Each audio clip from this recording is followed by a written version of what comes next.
As it happens, we have a new government, a new Secretary of State for Education, and a new opportunity to take another look at how we value schools in this country. An opportunity to reimagine, an opportunity to dream, an opportunity to meet the political case, the moral case, and the economic case to take action now. This government mustn't forget to dream. I think the union has a real purpose and commitment, and it listens and it works and it makes progress. The ability to talk to colleagues about things that are happening in our area, knowing whether it's happening nationally, trying to unpick things and just find solutions.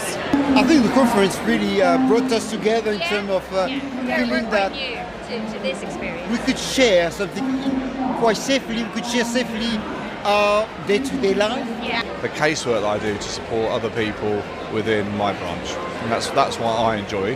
And I think having done that, it's helped me and aided me professionally as a head teacher.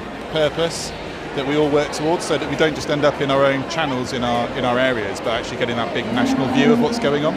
You need NAHT and you need the family of NAHT to support you. So now let's get to work, and tell it like it is, and tell the world and campaign for how it should be. Thank you, conference.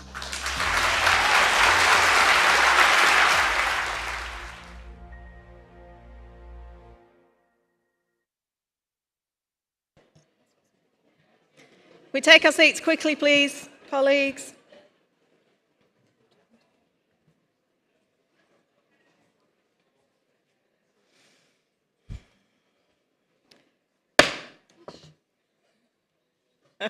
I do like doing that. Good morning, everybody. We are set to have a fabulous day today, but as you will know, it's going to be very action-packed. We've got a lot to get through. So just a couple of notes before we start. Proposers of motions, please could you make your way to the front of the hall in the motion before yours so that you're ready to get on the stage as quickly as possible. Once we get going, we will be starting with motion 1 shortly. If you're seconding a motion but you haven't got a speech, you don't need to come up to the platform. You can second the motion from your seat. If you have indicated already that you wish to speak to a motion, I will call you first, but please be ready at the 2-minute mic anyway. And if you wish to just stand up, if there's time for other speakers to be taken, please come to the 2-minute mic, in good time. Some of you are sitting a long way from the mics, I understand, but we're just trying to keep everything flowing and as quick as we can, please. And a reminder that if somebody else has already made the point that you were going to make at the 2-minute mic, if you could please just take your seat. We want new points to be made rather than repeating something. Okay, I'm just going to hand over to Magnus briefly to talk about something else. Thank you, President. Good morning, everyone. You will recall last year, those of you that were at conference, that we instituted a new thing, which was that National Executive had taken a view on each motion, and that last year we expressed that for every motion. National Executive have slightly amended what they've done this year, and they will now give you the view as to a few motions that they particularly this year want to support. But that intervention won't come until after the debate on the motion. So we'll allow you to debate the motion. There will be a short statement from the top table for those motions that National Executive particularly want to support, and then we'll move to the vote. So I hope that's clear. Thank you. Thank you. Okay, so without further ado, we have motion 1. You didn't follow my instruction. Oh, you are there? He's got a broken leg still. Oh, sorry, David. I wasn't looking in the right direction. Love you, David. Sorry, I did break my leg 12 weeks ago. I know, we'll let you off. So you would have thought some people might have been giving them sympathy. Yorkshire, David. Yorkshire. Tough. Come on. Yeah, we make them tough in Leeds. David Pattison, Leeds branch and National Executive, and welcome to Yorkshire. I don't think it's a surprise that they've asked someone from Yorkshire to talk about money. Our schools, our children and our profession are in a real crisis, brought on by those in power, those who are meant to be protecting the most vulnerable. The crisis is due to the insufficient government funding. The way schools are funded is inadequate, and we don't need a report card to show us this. 23 is 7 less than 30. Why am I stating this obvious fact? Well, if you have 23 children in a class, you still need a class teacher, but the funding model does not reflect this. I'm sure none of you look forward to the school equivalent of transfer deadline day, otherwise known as census, where there is so much churn as schools try to ensure they have full rows. The model needs to be much more nuanced. The funding model schools currently have at the moment does not accurately reflect the costs of what we have, and in some cases there has been no real increases. To give one example, the cost of meals provided by the various catering agencies across the country in line with everything has gone up. It costs now on average across the country £3.20 for a meal, but within the budget we are at the moment getting £2.58 for free school meals and universal meals. Don't worry, there are reports it's going up by 3p to £2.61. This still means there's a difference of approximately 60 pence a meal, which other schools or LEAs are funding, and this difference soon adds up. In my own school, that comes to £16,000 a year. Across the nation, schools are being forced into impossible financial decisions, diverting money away from core education priorities just to keep the lights on and ensure children are fed. Budget deficits are growing, support for students is diminishing, and demands from governments are increasing. We in schools are under constant pressure to do more with less. This is unsustainable. Education is a fundamental right, yet without full and equitable funding, we cannot provide every child, especially our most vulnerable, with the resources they need to succeed.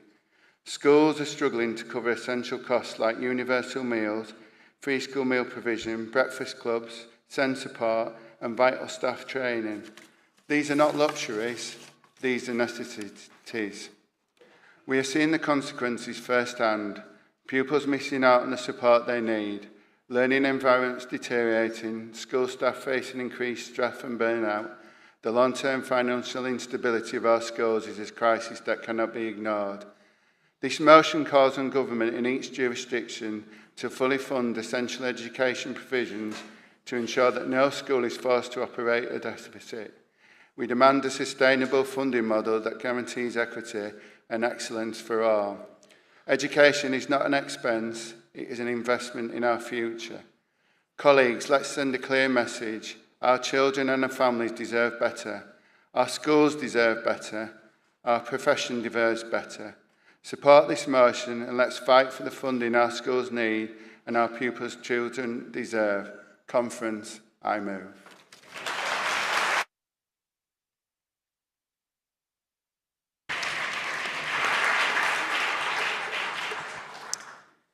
Graham Frost, Cumbria branch. One of our straplines for one of our key campaigns, proper funding for schools, for their future. We're about the future, we're about preparing the children for the future, and we also have a government that is talking about growth. Unless we have fulsome investment in our schools and our education system, we will not see growth, we'll see decline. And so they need to get very, very serious about this. Invest now, government. Let's have a properly funded education system. I second this motion.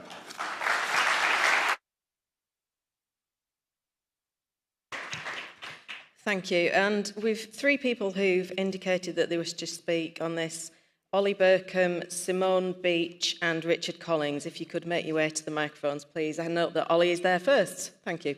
Hi, Ollie Burkham, West Sussex Branch, National Executive.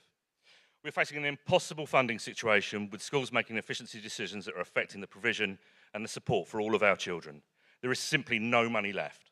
The government cannot get away with another unfunded pay award for teachers. We must exhaust every possible option to ensure that all Teachers' Pay Awards are fully funded.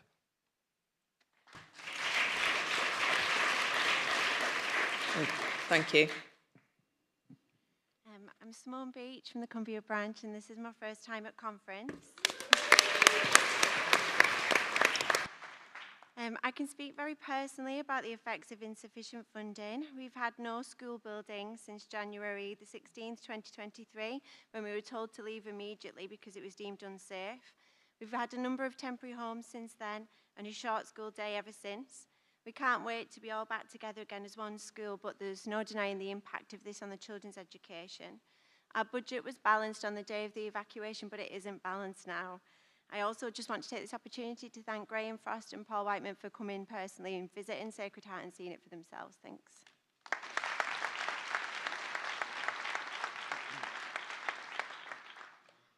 Good morning, Richard Collins, Halton Branch, with their new MP. Delighted about that. I would just like to add a small voice for small schools to the excellent motion proposed this morning. All the funding problems raised are magnified. They're not just the same in small schools, they're magnified in small schools, and then take on top of that areas of high social deprivation. All of those issues raised earlier are just so much worse. So I hope that we take forward a specific mention of small schools, please. Thank you, conference.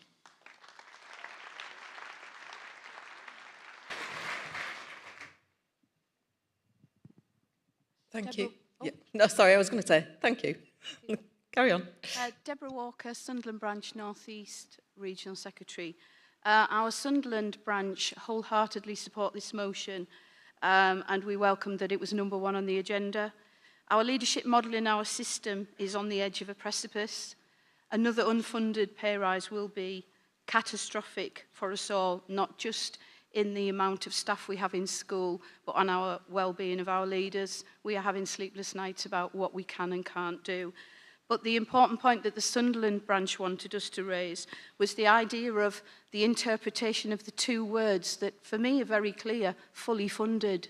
I don't understand why the DFE has a different interpretation of what fully funded actually means, and in particular with the NIC grant that we were given and have to be grateful for. And we spend our lives filling in forms from the DFE. We have a workplace census that should have been used to fund the NIC grant, and instead, what did they use?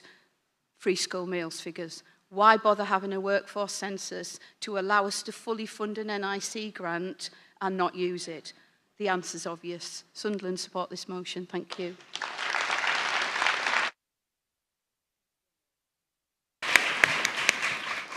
Simon Smith, Yorkshire branch. To supplement the member from Sunderland is, I think we need to look at funding formulas. Funding formulas don't match the needs in schools. They look at people's heads, not the number of SEND pupils or the number of staff. And actually, every time there's a funding formula, we end up losing out because we've got a significant SEND population in our school. It needs to look at, to be more equitable about how we fund staff pay rise and things for all staff, not just on that basic figure, because as an inclusive school, I'm 8 staff less in the last 4 years with more children with SEN, and funding is completely linked to that and how funding formulas work. Thank you, colleagues. And there are no more speakers wishing to speak, so I'm going to hand over to Angie now. Conference. National Executive would like to particularly express their support for this motion. Funding has been a key campaigning priority for the National Executive, and we feel it is at the heart of so many issues that our members face. This motion seeks to highlight and tackle the broad spectrum of challenges that insufficient funding faces. We feel that this is a helpful and essential motion to advance NHT's work between now and Annual Conference 2026.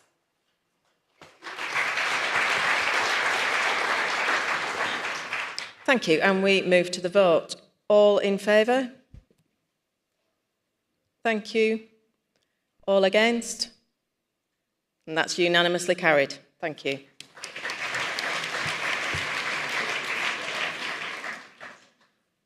Motion 2, not actually, the proposer I've got on my screen is not the correct one. There we go. Nicola Hammond. Thank you. Bore da. Nicola Hammond, Cardiff branch. The Welsh Government receives their money from the Barnett formula. Funding is allocated to Wales based on a calculation. Every time new money is spent by the UK Treasury on priorities in England, Wales, Scotland and Northern Ireland get additional money based on this formula. During industrial action and discussions between Union and Government, we were asked to lobby Westminster for extra money for education, which would result in extra money for Wales. In October 2024, a new Labour government announced significant additional money being spent on SEND in England, in addition to other educational priorities. This resulted in much needed money for Wales. However, when we asked for this money to be ring-fenced for education, we were ignored. When we were asked how much money came to Wales, again, we were ignored. Following a Freedom of Information request, we were told no one holds this information. We are calling on conference to support NHT Cymru in our call for education consequentials, the additional money to be spent on education. We ask for the process to be transparent. We ask for government to abide by its own social partnership. We ask for government to uphold their side of the Post-Industrial Action Agreement. We campaigned for more money from Westminster. We played our part. Now government must uphold their side of the deal, or else. Conference, I move.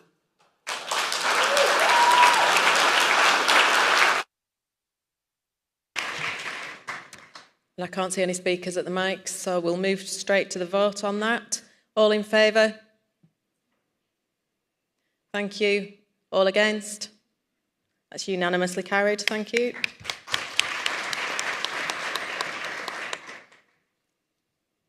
Motion 3. Karina Hansen.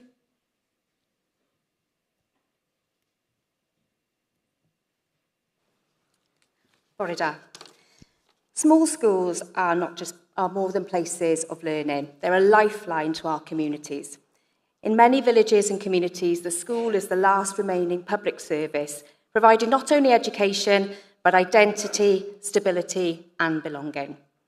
They keep families rooted in place. They ensure children don't face long, tiring journeys just to access their right to an education. When a small school closes, we don't just lose the bricks and mortar, we lose a community hub, a support network, a vital piece of our community fabric. Yet these schools, despite their essential role, face increasing financial pressures. The withdrawal of the Small and Rural Schools grant in Wales has only deepened this crisis. Back in 2017, small schools were promised support, a grant designed to help leaders work together, share resources, ease workload, and most importantly, keep their schools open. That promise mattered to us.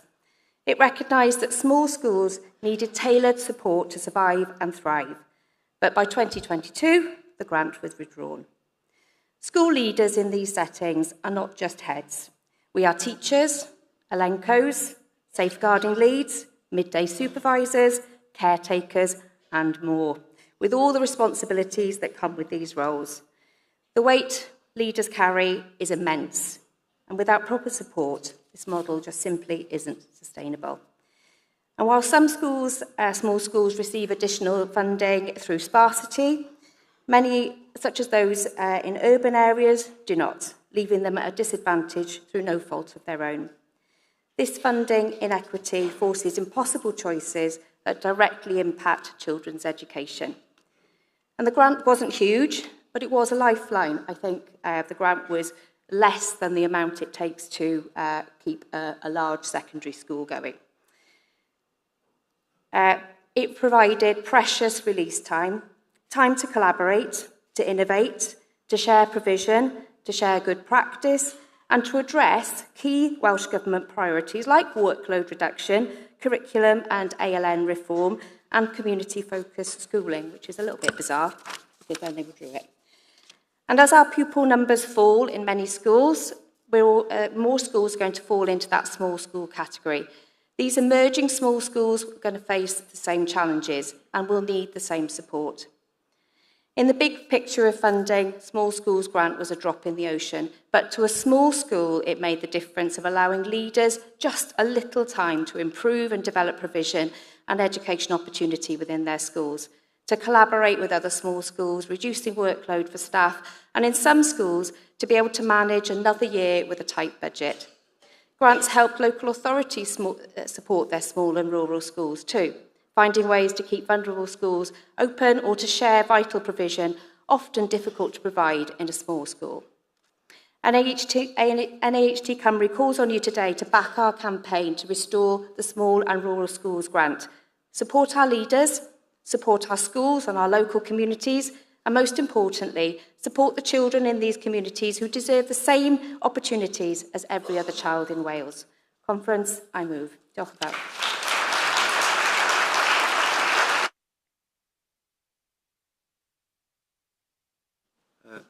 Bore da, Chris Parry, Philly Branch, National Exec. My imposter syndrome is strong this morning. Secondary head with my school in September will be 1,300 pupils. So I'm wondering why I'm standing here talking about it. It's absolutely because Karina has trained me so well that I have to talk about small and rural schools at every opportunity. And I just want to kind of echo what she said and some really key points to me. We're all leaders here and we understand the roles and responsibilities we've got in school. One of the things that we do consistently is we safeguard our pupils, we manage our budgets, we develop vibrant urban environments and everything else. But as a secondary head, I've got an entire team of people who do that. I've got business managers and caretakers and site managers and safeguarding leads. And heads like Karina do all those things themselves. They are the best of us. They work incredibly hard, they're dedicated, and they hold their communities together. Welsh Government decided that they would reward that dedication and commitment by taking a grant away from them that in the vast kind of budget that they manage is a paltry amount of money. And in doing so, risk losing the genuine magic and vibrancy of those small schools and the way they hold those communities together. It is an absolute farce. We spent tons of money, looking at the change to the school day, and instead we should have been supporting our smaller schools. Conference to second this motion.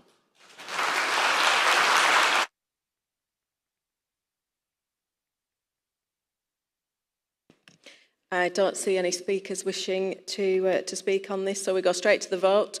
All in favour? Thank you. All against? That's unanimously carried. Thank you. Now we're moving on to motion 4, which is the first of our lead and lettered motions. So just as a reminder to colleagues, the lead motion gets 5 minutes from the rostrum, and proposers of lettered motions get 2 minutes from the floor mics. So if you're proposing a lettered motion, if you could please make your way to the floor mics as soon as you can so that you're ready to speak when it's your turn. At the end of all of the lead and lettered motions, one vote will be taken on them all together. Thank you. I'll hand over to Dave. Thank you, President. Conference, as we've just heard, this series of motions are lead and lettered motions. They've come from the work of our Just Transition Task and Finish group. This work started from a conference motion in 2023 that was initially focused on school buildings and the school estate. But the work has expanded. And with well over 1 million plus employees across the education sector and tens of thousands of public buildings, it is only right and proper that NAHT takes a view across all these areas and all facets of what we call just transition. Just transition means greening the economy in a way that is fair and inclusive as possible, creating decent work opportunities and leaving no one behind, much as what we do in education all the time, leaving no one behind. This work is a key frontier area of trade unionism, and it's one that has an increasing sense of urgency. The Just Transition Group was endorsed and created by the National Executive to develop policy positions for our union through this series of motions. Already, here in the UK, school staff, pupils have faced worsening conditions from extremes of weather, natural disasters, and particularly flooding. The ongoing changes due to climate change only reinforces the urgency of developing a just transition approach and a series of policy positions on just transition. NAHT, through the work of the International Committee, have already made representations to the COP meetings. We've made representations to the United Nations over past years. And we have included with this a focus on labour rights and social protections. I could easily exceed my 5 minutes 10 times over, highlighting the importance of our proposed policy areas and the work that we are doing and continuing to do in regards to a just transition. But I won't. Instead, I hope that you have taken the time to read what are some long and lengthy but detailed and critically important motions for our policy positions, and I urge you to endorse and support the Just Transition Group, their recommendations, and the supportive view of our National Executive. Conference, I move.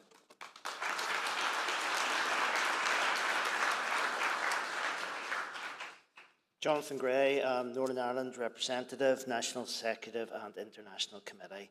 I'm part of the Transitions Group. Listen, as I second this motion, this is about the children and their futures and the part we must play in shaping for a fair and sustainable future for them.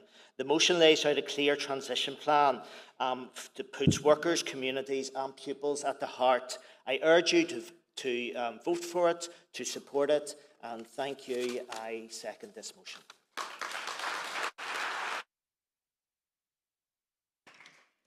So, Conference, we will debate each of the lettered motions in turn if anybody wishes to speak to each one individually, although I can't see anybody at the mics currently.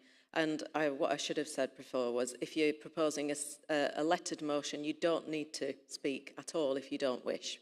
But I can't see anybody else standing up. I can see Chris, who is proposing the next lettered motion. So, Chris, go ahead. Thank you. Oh, sorry. Jim, did you want to speak to this first one? No, 4D. Right. Chris. My imposter syndrome is strong again. I'm not Dean Taylor. Although we'd be horrified if anybody thought he'd put loads of weight on and lost his hair.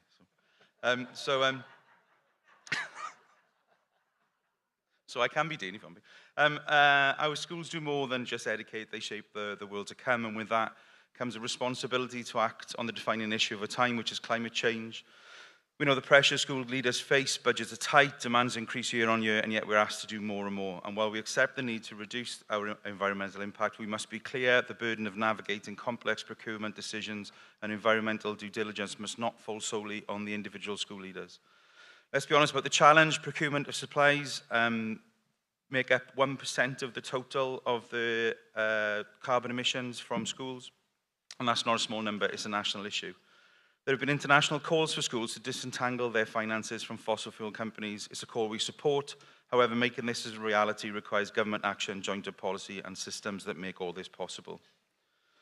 That's why today I ask Conference support this motion and call on our National Executive to lobby governments across the devolved nations to embed sustainability into school procurement, to campaign for the introduction of equivalent of the Wellbeing of Future Generations Act that we've got in Wales across all school nations, to advocate for the procurement system that no longer forces leaders to choose between short-term savings and long-term sustainability, and work with the TUC to ensure a sustainability focus is embedded in their calls for mandatory supply chains and due diligence. Colleagues, this is about leadership, it's about fairness, it's about securing a future for our children we can inherit with hope. Our school leaders want to do the right thing, now we need governments and procurement frameworks that enable them to do so. conference, I move.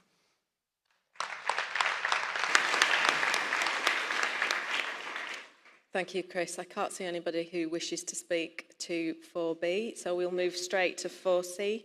Thank you, Johnny. Thank you, Jonathan Gray, Northern Ireland and National Executive and International Committee. Currently, many of our schools are not just crumbling, but actively contributing to the environmental harm. The National Audit tells us that education settings are responsible for 37% of public sector buildings emissions in England. That's over a third, and yet vast majority of us don't have the fund to maintain our buildings, let alone modernise them. This is not about sustainability only, it is about safety, it is about well-being and the dignity of our pupils and our staff. And yet the expectation is that we deliver a world-class education system in a building that is, in the buildings that leak heat, leak water, and often leak hope because of that. The government's failure to properly invest in the schools estate across all the nations is holding us back and lowering emissions. From lowering emissions, from cutting long-term costs, and from providing 21st century learning environments. The motion sets out clear, fair demands, a government-backed plan to end our reliance on fossil fuels without disadvantaging rural or protected communities, a sustained centrally funded capital programme by 2030 aligned with global goals, and a commitment to make sustainability central to the renewal of our school estate.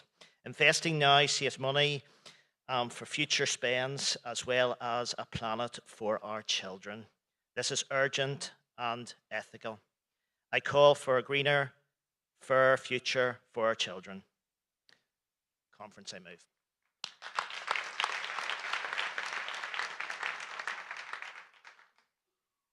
And again, we'll move straight on to 4D. Thank you, Graham. Conference, I second that motion.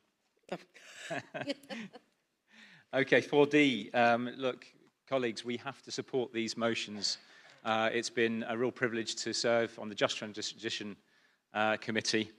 This is as important as anything, if not more so, because if we've got schools that are facing floods, if we've got schools that are facing wildfires, all of those other considerations that are so important that we're discussing in our conference today pale in significance. We have to get this right. As Johnny's just said, we have to have a government that invests to save.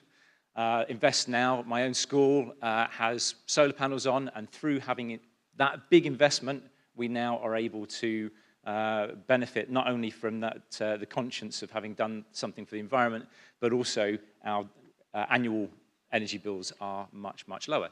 We need the government to invest in that sort of thing right now. And we also need to give our young people an opportunity to speak out for the future that they need. And we need to be able to provide them with the platform to speak out and act for the environment. Colleagues, support these motions. These are so critically important.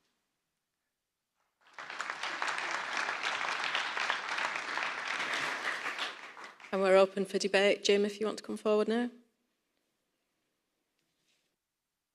Jim Nicholson, Stockport branch. Following an address to conference in Liverpool by Graham Frost a number of years ago, I think it was 2018-19, Stockport created its very first Climate Summit for Children in 2019 in partnership with Manchester University.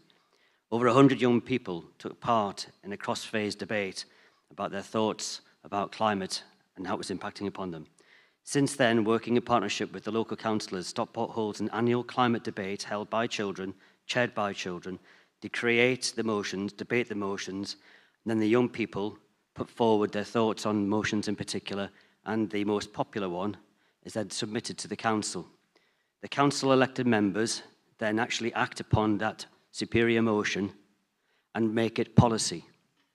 This is democracy in action. It empowers young people and is an excellent model to be seen across the country as to what NAHT members can actually create in their localities. And I must commend Graham Frost, by the way, for being the inspiration for such work. But this could be a way of empowering our young people through curriculum to actually make a big difference. Support these motions hugely. Thank you very much.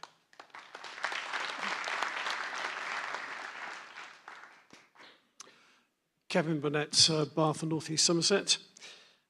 Totally agree with the need for action in this life-changing area. And I just wanted to raise the point that we don't want a situation of unfunded EHCPs where conditions are put on schools and set very clearly, but no funding or resources follow. Already, local members pointed out about the Climate Change Action Plan and says we have many more additional key tasks which are important, but they keep coming into a system which lacks capacity and funding. So yes, please address this emergency and urge the government to act, but no thank you to any more underfunded and under-resourced strategies or directives placed on schools.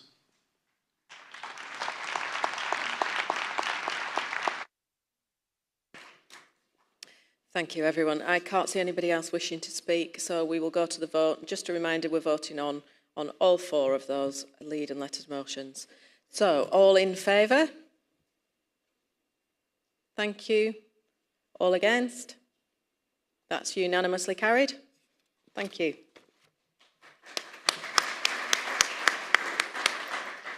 So we're on to motion 5. Kevin, it's you again, I believe. Oh, no, sorry, it's not. I'd skipped ahead. Mark Warner.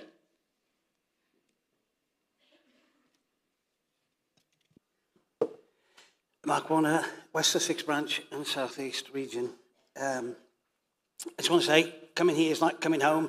I married a Yorkshire lass and she dragged me up here and we lived up here for 32 years before I moved down south, so this is like coming home. I grew up in West Bromwich and I grew up in a council house and I went to All Saints Primary School, which was just local primary.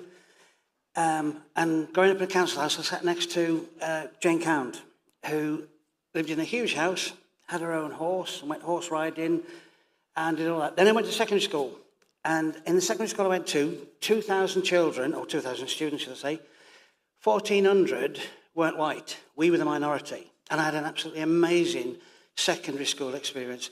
And it grieves me that in terms of equality, diversity and inclusion, we actually don't have that in any sense in many respects. Report published in December 24 by the Black Equity Organisation observed attainment gaps for black pupils in Key Stage 1 and 2, as well as in GCSE outcomes, underscore significant disparities that warrant targeted educational strategies.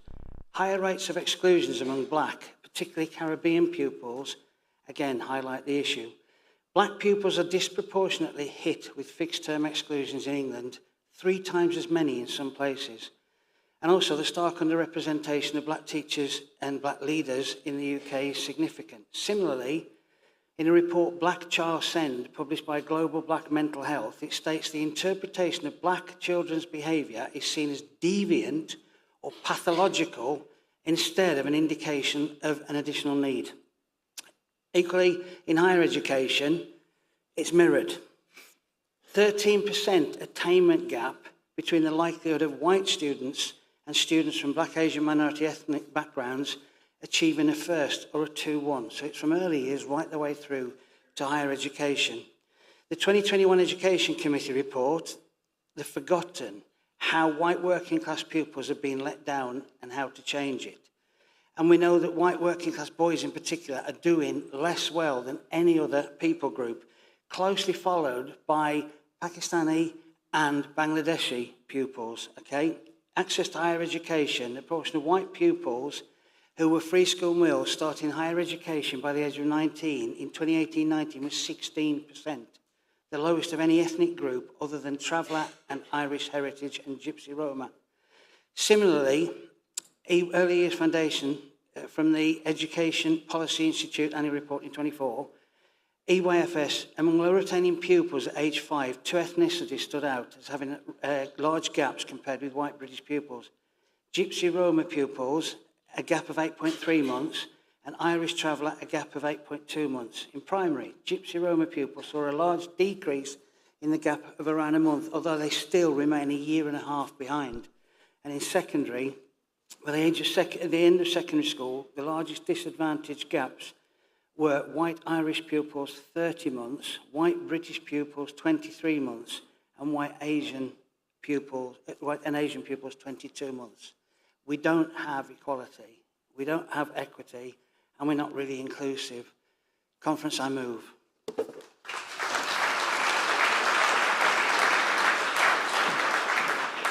Natalie Hill, Kent Branch, I second the motion.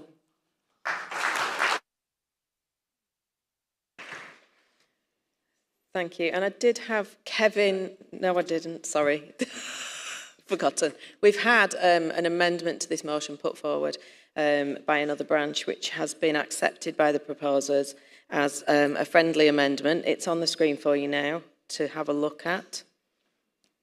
Very small amendment. Are conference minded to accept that amendment as well? Yeah, thank you. So that's now the new wording. And now it's Kevin. I've called you 3 times now, haven't I, Kevin? Kevin's indicated that he wishes to speak to this motion in advance. Thank you. Thank you. Kevin Burnett, Bath and North East Somerset. I totally support the motion, and probably what I'm going to say will be just as applicable to motion 10D. I'd like just to raise the point that although schools play a critical role in attainment and progress, as that's their role and we'd be doing ourselves out of a job if we didn't, there are other factors at play. And in Bath and North East Somerset, our public health team are leading a project to investigate the potential causes of education attainment gap, with a focus on the causes and barriers outside of school settings, and make recommendations as how a whole systems approach could help address this gap. In an average year, a child spends around a quarter of their working hours in school and around 85% outside of school. So socioeconomic factors and physical environment in which we grow up account for between 30 to 55% of health outcomes, and wider environment in which children grow up in has an important role to play in contributing to education attainment, such as housing, income, working hours, digital resources, and so forth. It would be great to see this taken up at national government level and in all levels of government services, supporting children and families together.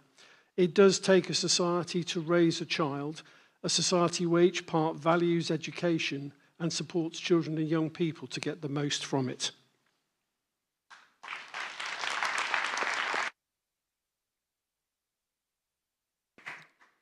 Thank you. I can't see anyone else wishing to speak, so we move to the vote. All in favour? Thank you. All against? That's unanimously carried. Motion 6, Alistair Black. Thank you. Morning Conference, Alistair Black, Coventry Branch and West Midlands Regional Secretary. An article in Schools Week in July 2024 stated that since 2013, 2,095 academies have been rebrokered. In a quarter of these cases, grant funding totalling £45 million had been paid out. These academies were shuffled between NAHT like property cards in a monopoly board. As things currently stand, this was the only option. I acknowledge that some MATs are successful and academisation has been beneficial for some schools, but that clearly wasn't the case for these 2,095 schools.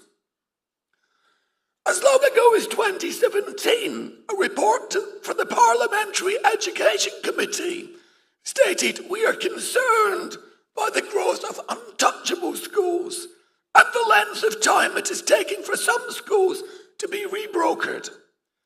At that point, they could have considered allowing schools to have the option of returning to local authorities.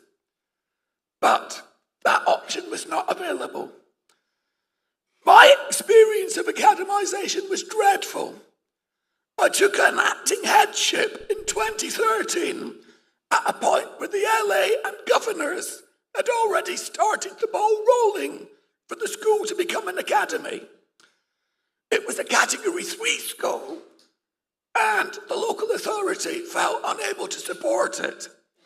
They were losing advisors faster than snowflakes in a heat wave. And they went from over 30 advisors to 2 point something in a relatively short period. Not long after I started, we did get inspected with an RI outcome.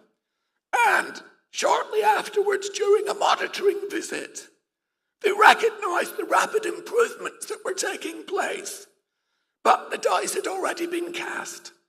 And we reopened as an academy on the 1st of January 2014. I didn't get the headship because they wanted an experienced head. I had asked one of the MATs what the process was if we felt that joining their MAT was not a good fit for the school, and was told that there was no way back. Effectively, it was a marriage without the prospect of divorce. In 2016, the school was graded as inadequate. At this point, still, there was no way back. It was eventually judged to be good in November 2022, 9 years after it joined its first MAT. Many children passed through the school during this turbulent period. I often say to my staff that children only get one go at an education, and we owe it to them to make it a good one. Angie said something similar yesterday. These children missed an entire key stage. This, of course, is just my personal experience, and I have colleagues who have had a better time with maths. But I do always warn them beforehand that they're a little bit like turkeys voting for Christmas. This motion doesn't go into too much detail about the process.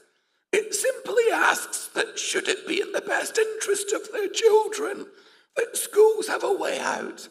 And I'm sure some of the untouchable school heads would have appreciated this option whilst waiting to be rebrokered. Now, I'm tempted at this point for a show of hands as to anyone in the room who has been divorced, and then to ask how they would feel about entering a marriage without the option of divorce. But that might be straying from the point. Conference, I move.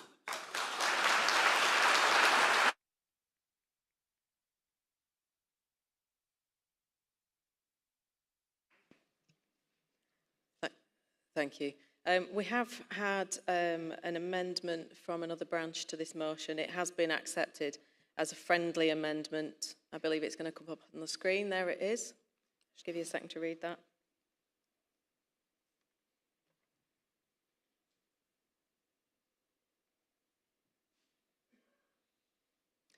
Okay, as I say, it's been accepted by the proposers as a friendly amendment. Our conference happy to accept that amendment as well. Yep, thank you, colleagues. So we move to the debate. I can see I've got a speaker at the mic. Rabina Dar, Birmingham branch. I put a post up on Schools Week, and the DFE rang my chair to speak to me about it. And I feel that if we were offered the opportunity to go back to our LAs, which have been politically, damaged on purpose, it would be in a heartbeat that we would go back. A just system should be one system. It should not be little things going on all over the place. The only attraction for academisation, I think of, is the big CEO salary. It's lovely, with a lovely central team to do your bidding. And unfortunately, I put posts up on Schools Week now at a rate of 1 a week. Every time I read something about that, you have to be thinking about selflessness. It's not about, the great responsibility. No one can run 5, 10, 15 schools. You need an entourage that do your bidding. And if they don't do your bidding, you're the one out. I just wanted to say that. And if Paul Whiteman, who I've just read his article this morning about, is going to push for this, I would say that we should be behind one system, the LA. Thank you.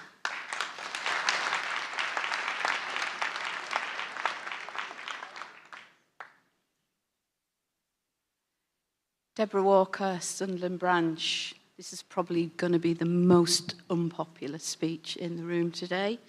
I'm rising to vote against the motion, and I'm also want to make a comment about the demonisation of us as leaders and workers within the academy system.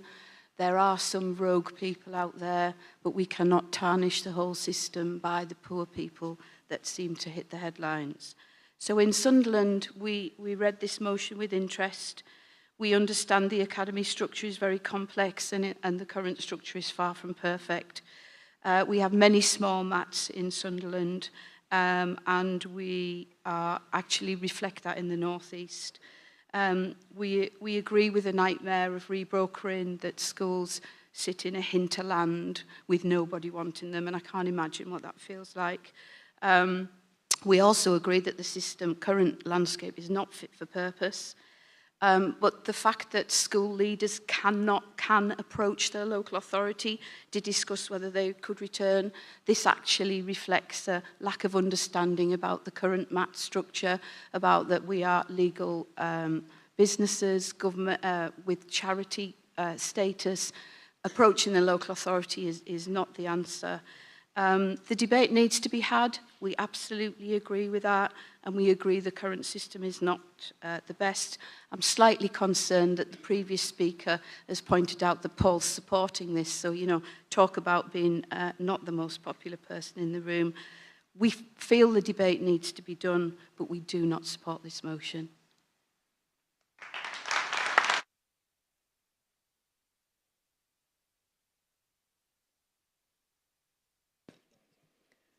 I'm just going to bring in Paul Whiteman first. Thank you. Colleagues. Is it now? Through now? No, still not? I'll go to the thing. It is now. It is now. Good. I just need to be heard. More seriously, just as a point of clarification, the Schools Week article, it's not correct to say I'm supporting this motion. I don't get to support it or reject it. What it's reporting is you will debate this motion today, and if it passes, then I'm compelled to pursue that on your behalf. So please don't read into any Schools Week reporting that I've expressed a view one way or another on this motion. What we have argued in the past, and particularly with the last government, is that schools should retain the ability to determine where they are at all times and have the ability to move around. That's what we've argued in the past, and that's what may have come out in the article. But please don't begin to base your judgment on what you think my opinion is. This is a democratic union, and I will follow the policy that you reach today. Thank you, Paul.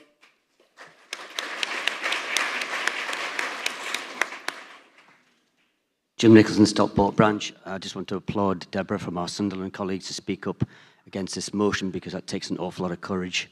And as she said, it might have been a very unpopular piece to speak to. However, I would actually urge conference to rethink and vote against this motion for the very same reason that she actually eloquently expressed. I'd also like to say, on behalf of any CEO in the room and across the country, that is only a few highly paid CEOs, and we have to stop this rhetoric that's going ahead all the time. The majority of CEOs actually do hard work for the children that actually they are in, given that responsibility and in their charge. And there are very few MATs of such huge context. Many CEOs actually are paid less than some of our primary school colleagues in charge of individual schools in the maintained sector. We have to stop that rhetoric. Thank you.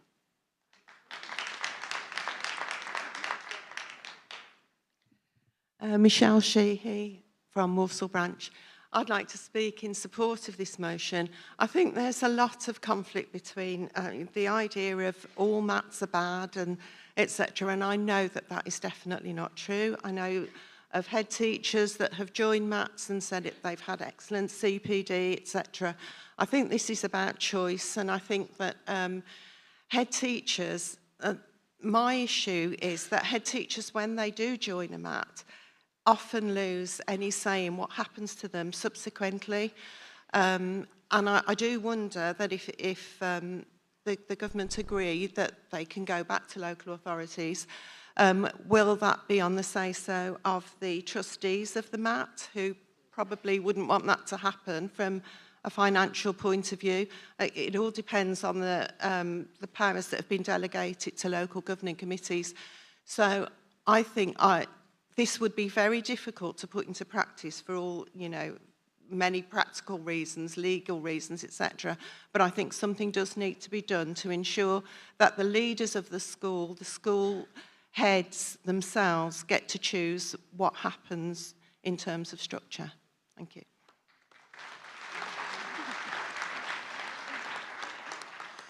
Emily Jones, Staffordshire Branch and National Executive. I'm speaking in support of this motion, and I'm speaking on behalf of members within Staffordshire that have had a very difficult time, who can't speak to this motion.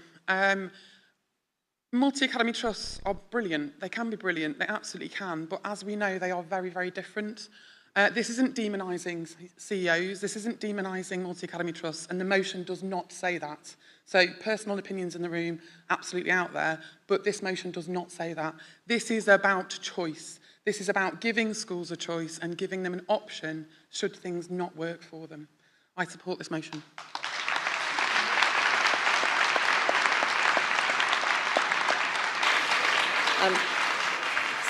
Sorry, Patrick, I'm afraid as you were the seconder, you've lost your chance already.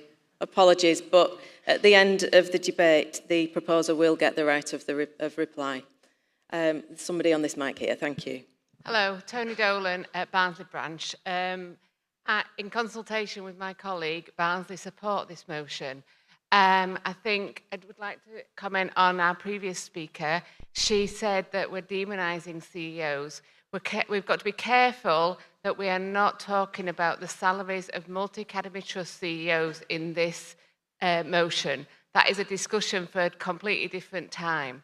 I do believe that head teachers should have autonomy and be allowed to decide if the trust they are in is not fit for purpose. They should be allowed to apply to another trust or ask to rejoin the LA. So Barnsley supports this motion. Thank you.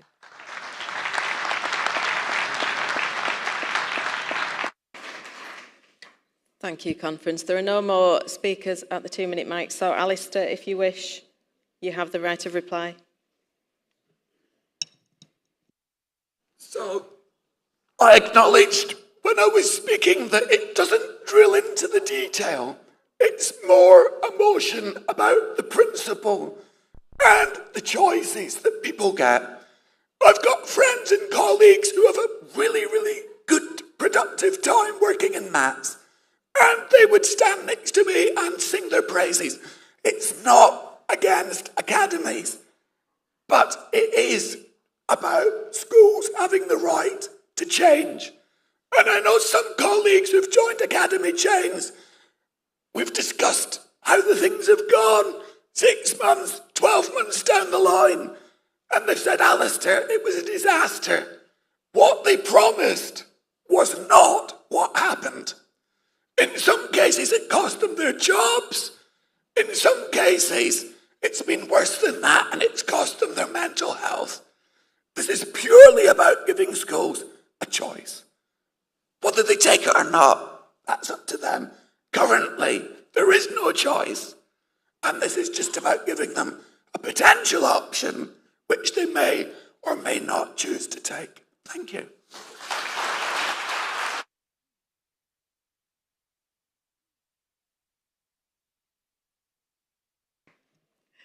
And National Executive wished to express a view on this motion also. Thank you, Angie. Conference, National Executive would like to particularly express their support for this motion. The way the National Executive viewed this motion was as crystallising our position that NAHT is not a union that favours one structure. We are in favour of the right structure for the school and for the pupils. This motion seeks to give National Executive a strong mandate and helpful instruction to lobby government for a system that suits the needs of schools. Thank you.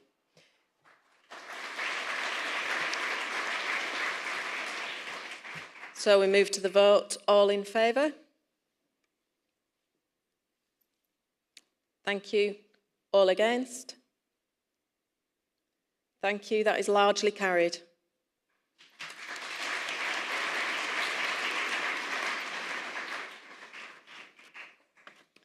So we have another lead and lettered motion here. And first of all, we have Johnny Gray to speak. Thank you.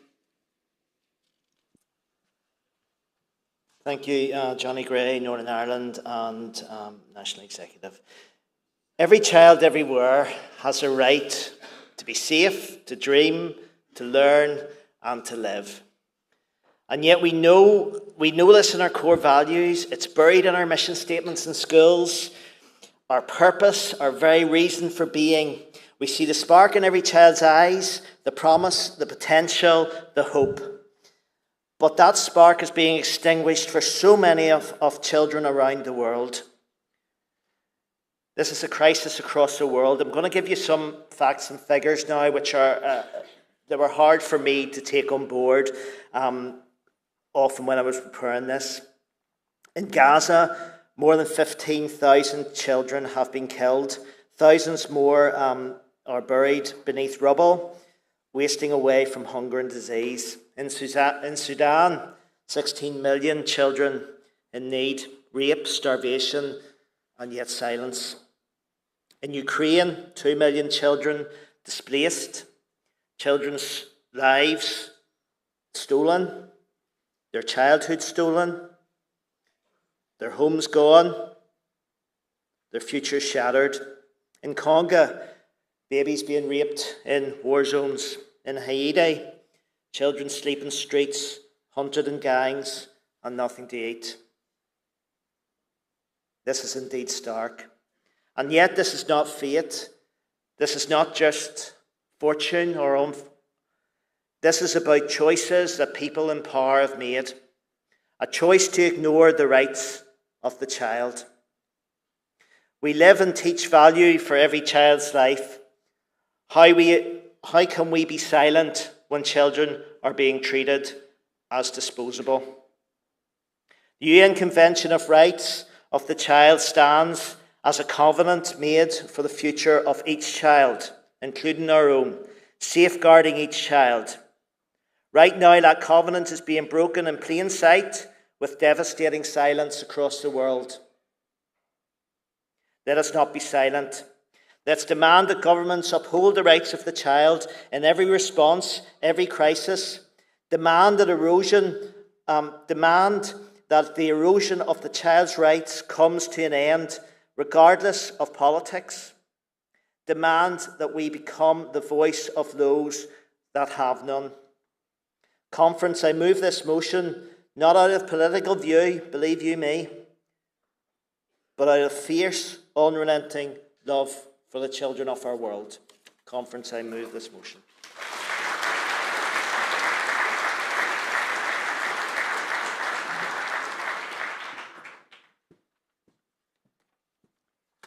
Hello, Conference. Nazma Jassat, representing the International Committee. Conference, as I stand to second this very important motion, I am reminded of my own childhood during the civil war in Mozambique. I recall the day my own family were forced to leave our loved ones and home 45 years ago. I was 7 years old. The pain and anguish I saw on my mum's face during that time, I see reflected today in the eyes of displaced families in conflict regions around the world. It is a memory I carry deeply, and this personal experience strongly connects me to countless displaced families around the world today. I know too well the aftermath of conflict and the impact it leaves on families and children. As educators, how can we ignore these adverse childhood experiences on our youngest and most vulnerable children? How can we ignore the growing humanitarian crisis in the 21st century? As educators, we have not only a duty of care, but a duty to care. We have a collective responsibility to be the voice of those who have no say. We must stand firm for the rights of every child, and we must advocate for policies that protect their dignity and their future. Let us ensure that every child has the opportunity to thrive and not just survive.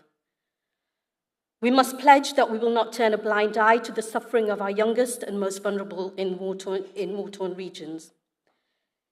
In these regions, children are often the silent victims. They are stripped of their childhood and suffer in a world of violence, poverty, and despair. We as educators cannot allow this to continue. Conference, I second this motion. And I forgot to say, I'm a first-time speaker.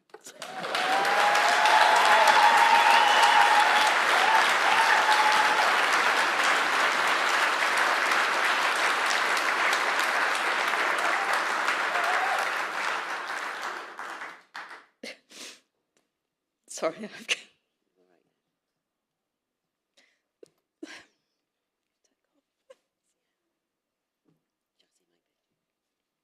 Sorry, Colin. Thank you. I can't see anybody wishing to speak on that, probably because you're all a bit like me. I am going to move now to the lettered motion. Thank you, Dave. I need to blow my nose as well, clearly. Thank you, President. Colleagues, the second part of this motion. We are witnessing this week the continued march and rise of the far right here in the UK in front of our eyes, with the results of the council elections and the Westminster by-election just yesterday. This should be a grave concern for all of us. Yesterday, in Germany, the AfD, the second largest party in their parliament, was designated as the extreme right and a threat to democracy by the German Federal Office charged with the protection of the Constitution. In our officials briefing, for those of you there, we heard from our TUC guest, Kudzia, the concerns of the combined union movement about this growth of far-right political narratives and far-right political parties. Be not mistaken, reform is the far right. They are in front of us and they are growing, and we must stand against them. As educators, our fundamental goal is for us to support, nurture, educate, and encourage the pupils in our care to create a better, more inclusive, welcoming, and prosperous world for the future. We cannot ignore, we cannot accept the rise of far-right narratives. Now they have their tentacles into local government. They have the potential to do untold damage to children in our schools. We must stand together, we must fight, and we must support both of these motions together. Conference, I move.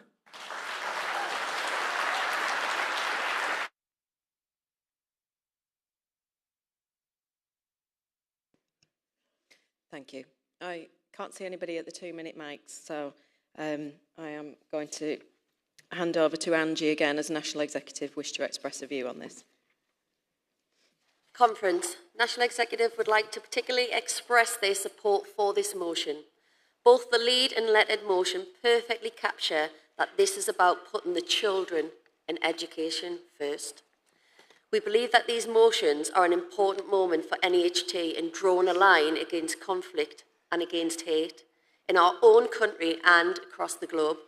National Executive believe that this will provide helpful direction to us from the grassroots to our international work in tackling these very important issues.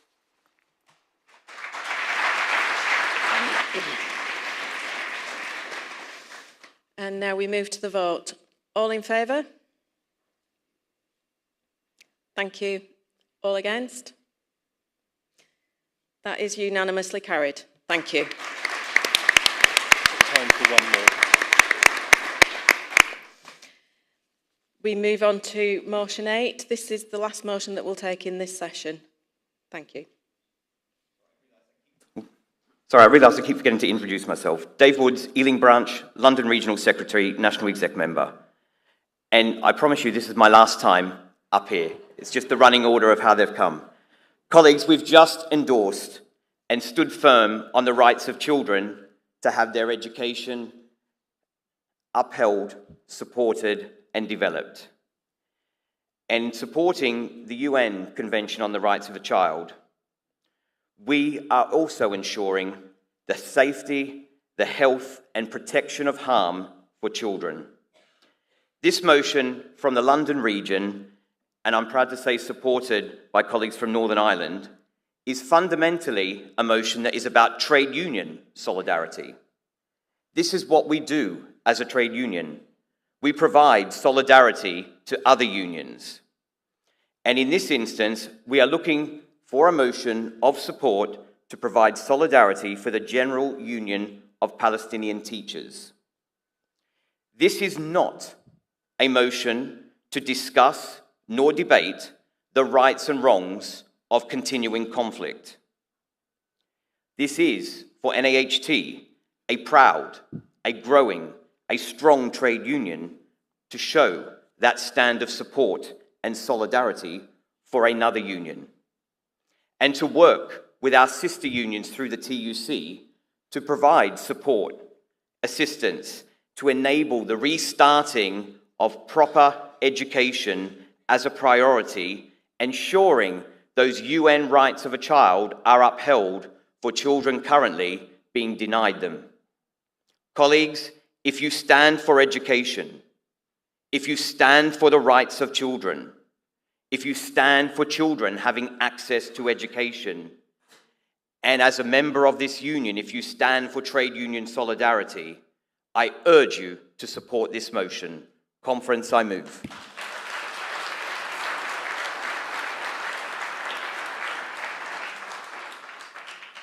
Jonathan Gray, likewise, this will be my last time up here, so... No, I just come as a Northern Ireland representative. Listen, coming from Northern Ireland, we do not have comment on the conflict or the politics behind that conflict. This is not what this motion's about. This motion is about our sister union, and more than that, this motion is about children. Children currently being denied a fundamental right to life, live, and education. Now, I urge you to support this motion. It highlights the urgent need about the destruction of an entire education system, thousands of children left without schools, books, and a safe place to learn. Supporting their right to education does not mean we care less about other people's. It simply means we say no to this crisis that is currently in place at the moment. So I call for us to stand together in solidarity with our sister union of Palestinian teachers. I call for that to happen. I call for us to support this motion unanimously, and because this is about children, this is about on-the-ground children suffering, not about politics. Conference, I second this motion.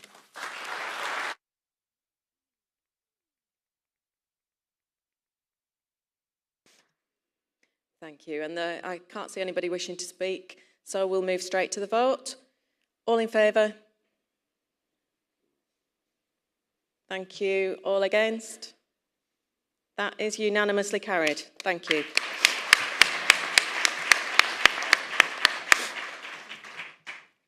And as I mentioned before, that is the last motion that we're going to take in this session. So I bang my gavel again. There we go. And I'm now going to ask Simon Kidwell to introduce our first guest speaker. Thank you, Simon.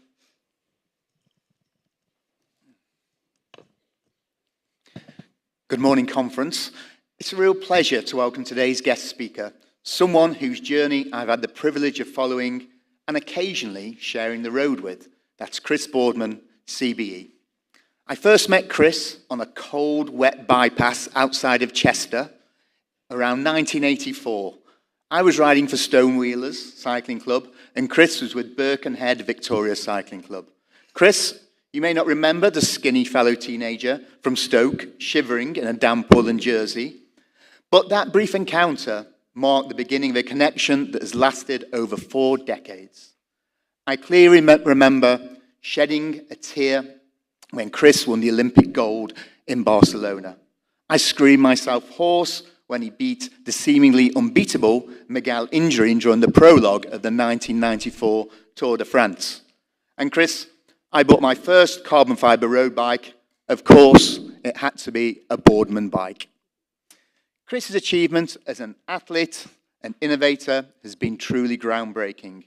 He ignited the UK's cycling revolution and laid the foundations for 3 decades of unprecedented Olympic cycling success. But conference, like many of us in school leadership, Chris has taken on what might be his most important role in his 50s, the role of Active Travel Commissioner for England. In this role, he is leading a bold and ambitious mission to make walking, wheeling and cycling the preferred ways of getting around our country. And I know from personal experience just how important Chris's mission is. I spent my presidential year travelling the 4 corners of the UK by bike and rail, and some of you that know me will know that my midlife cycling crisis has had a transformational impact on my health and well-being. Conference, I'm delighted one of my heroes is joining us today. Please give a warm NHT welcome to Chris Boardman, CBE.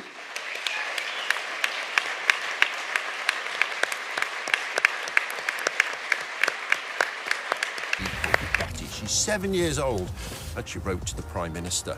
So this is the way you normally walk to school then? Yes. I've come to see you because you wrote a letter to the Prime Minister. Why did you do that? Because when I went to the Manchester Museum, the road near there, Oxford Road, That's right, yeah. it was really quiet, and I thought more roads could be really quiet. And what was making it quiet? It had cycle lanes and taxis and electric buses on that. There is a good cycle lane there. No, I know that one. I used to work by it. Would you like to be able to ride to school if you could? Yes. So would you like some cycle lanes around here?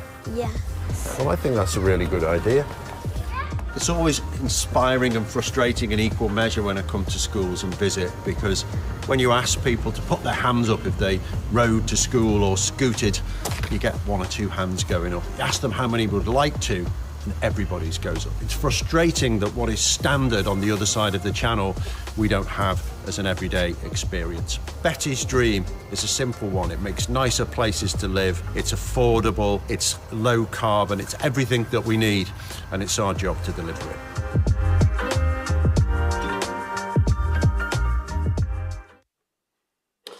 Good morning. Thank you. And thank you for those warm words, and particularly the purchase that paid for my breakfast. I think you're due another one now. I've got a family to feed, you know. I wanted to show you that video at the start because, as the cliche goes, that's what it's all about. And Betty's views echoed across the land, and I can tell you that because every school I've ever visited, as a little test, I always say, hands up if you rode to school. And you get 1 or 2, and everybody looks around, and a couple of hands go up. Then you say, hands up who'd like to be able to ride and scoot to school. And all the hands up go up. And I've done that with Andy Burnham when I worked for him in Greater Manchester as Transport Commissioner, and it is so powerful to see the kids. And we are, and I'm avoiding a Michael Jackson quote here, but we are custodians of their future. We are building and creating cultures that they will very soon inherit. And I think their voice needs to be loud in this. Now, most kids can't ride to school because their parents don't feel it's safe enough to let them. And in many cases, they're quite right. So it's become a self-fulfilling problem that we've got. It's less safe, therefore I'll run you to school. There's more cars, it's less safe, and we status quo continues. There are nearly 10 billion more miles being driven around our homes and schools now than there were just 10 years ago. And at rush hour, certainly in urban areas, the traffic is made up of 20% of the ironically named school run. Result, the UK has the least active children in Europe, with obesity levels rising. 1 in 4 primary school kids is now leaving school obese. And of course, they carry literally and figuratively that burden and those habits with them into adulthood. 1 in 6 deaths is due to inactivity now. That's more than smoking. 40,000 people die each year due to poor air quality in the UK. 29,000 people are killed or seriously injured on our roads. 15.7 billion has been added to annual borrowing due to long-term sickness through inactivity. So you can see why the OBR identified that moving more will reduce borrowing and boost the economy. It's all very sad, and I wasn't here to make you sad. I'm supposed to be the closest you've got to light entertainment between you and coffee. But I'm here to say, excitingly for me, that this is eminently fixable. This is doable. The solutions are actually really well known. So, we got that picture, yeah. A friend of mine took this, and I've used it all through last year. It was taken 212 miles from the seat of our decision makers in Westminster, on the outskirts of Amsterdam, a little place called Arnhem. And it's just an ordinary picture. Now have a look at it. I love this because of its ordinariness. It is just two girls. I don't know where they're going, but they're clearly relaxed, sharing a joke. This is clearly normal, everyday stuff for them. And they look pretty healthy to me as well. 75% of Dutch kids get around in this way every day. This is how they get to school. Not for their health, they do it because it's easy. They're just as lazy as our kids. This is how. This is just the easiest way for them to get around because it's been made normal. They have independence. Now, not only are their obesity levels, funnily enough, half of ours, they have access to more and interact more. Their parents' time is used differently. More on that in a moment. And it's not just Holland and Denmark, the normal go-tos for examples. Finland. Anybody know what the age of transport independence is? You're independent, you're able to travel alone in Finland. 7 years old. At 8 years old, you can cross a main junction. At 10 years old, you can get a bus. Now, I think if any of us see a 7-year-old walking down the street on their own, we'd be calling the police. It is culturally so different. Germany, I think Germany is 10-year-old. But that's all abroad. That's them. It's not us. We probably all agree, sitting here, that the destination is something we completely agree with, but we can see all the barriers in our way. It's so different, political, financial, cultural, and we can't conceive of the journey to get from where we are now to that destination. So we move on to thinking about our other problems, which are manifold, and the status quo continues. In fact, it's not the status quo, it's just slowly getting worse all the time. Well, in some places in the UK, we are already matching or beating the Dutch around schools. If I told you I was visiting a school where nearly 90% of kids either ride or walk to school every day, you'd probably think I was in Denmark or Holland, and you'd be wrong. How about Ipswich? This is Kesgrave High School, where rain or shine, a staggering 86% of pupils walk, wheel or ride to get to school every day. That's an incredible 18,000 low-cost, healthy and sustainable trips made every single week. The national average in England for walking into a secondary school is 37%, and for the riding part, just 4%. So just how has Kesgrave bucked the trend? It was as simple as good planning. When the local area was built way back in the 50s, they didn't just build roads, they built a network of cycle lanes. In fact, many of these pupils enjoy completely traffic-free routes to school, entirely protected from motor traffic, save for one or two crossings. That gives parents the confidence to give their kids transport independence and, of course, unshackles them from the daily grind of the school run. But how do the people who live this every day feel about it? I just find cycling be a lot easier to get to school. It's actually quicker to cycle here from my house than it is to drive. Because if I drove, I'd have to go all the way around, whereas I can just cycle straight through. So it's a quicker route through. And it's just so standard. I mean, you know, you come to Kesgrove High School, everybody bikes. I mean, in the mornings, you know, I get up, get dressed and get the bike out the garage. It's the first thing I do, ready to go. A typical day in a normal English town, but one where people have been given what they need to be able to use the car a bit less, save a ton of money and tackle climate change. But more than that, it's given a young generation transport independence, and I think it's quite wonderful.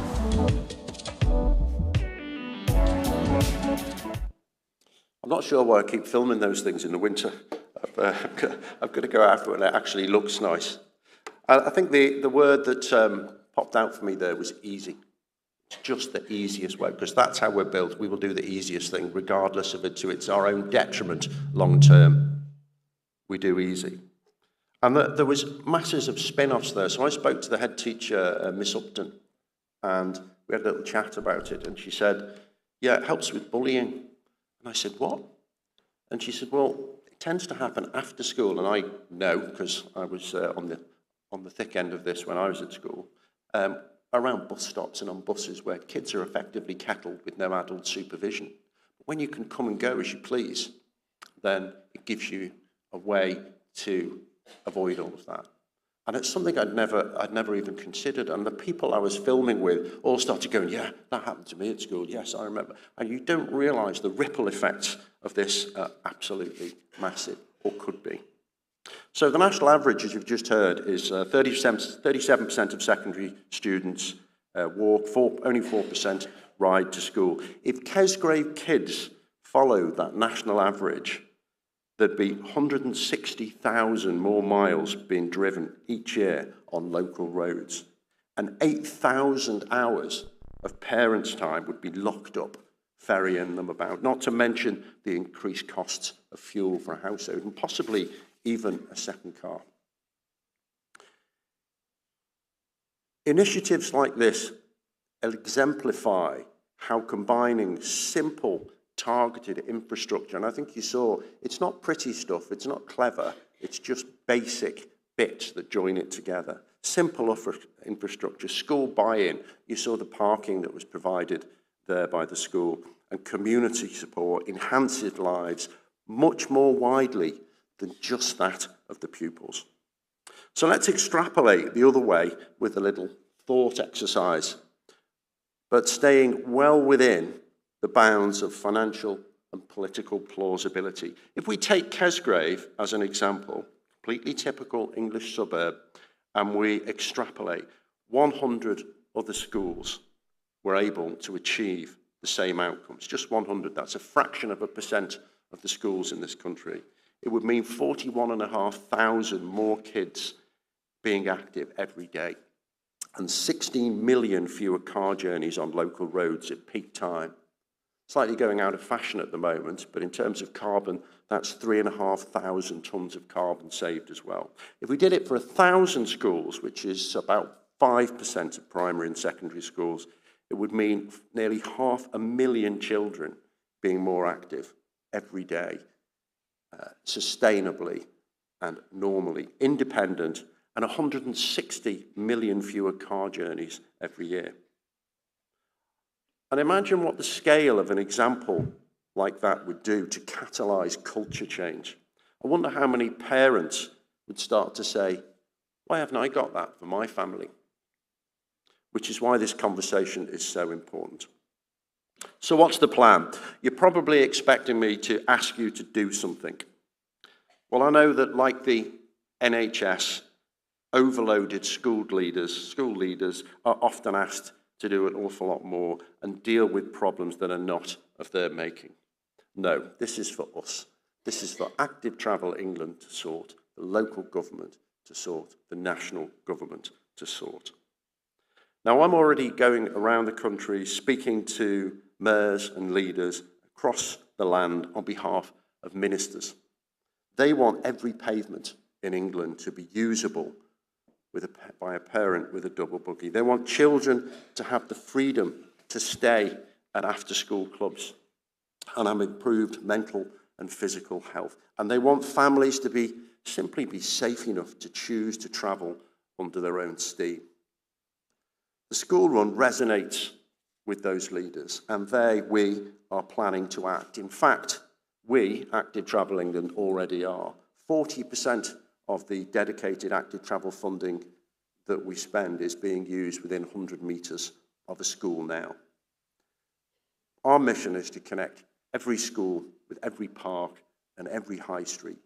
And we want to catalyse local, joined-up action to create a national plan to build health back into our lives as standard, twice a day, every day. It's not complicated stuff, as we saw. It's crossings at the right place. We're working on an initiative now to try and just get be allowed to put simple zebra crossings across the mouth of side roads, the desire line of people for people to walk to school. Pavement parking control, basic maintenance that means footways are consistently and reliably usable. Speed control, school streets, which a lot of you are already involved with, a variety of measures that together create child safe zones by filling in the missing bits, the missing links to create coherent, family-friendly networks. Now, local leaders will work with those of you who are keen to push this forward, to enact these plans around schools across the country, to put these packages of measures in place with our help.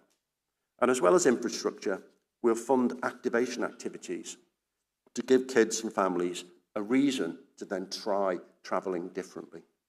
Walking buses, cycling buses, bikeability training, which is already being delivered to 500,000 kids every year, mode shift stars and wow programs to gamify the trip, especially for younger kids.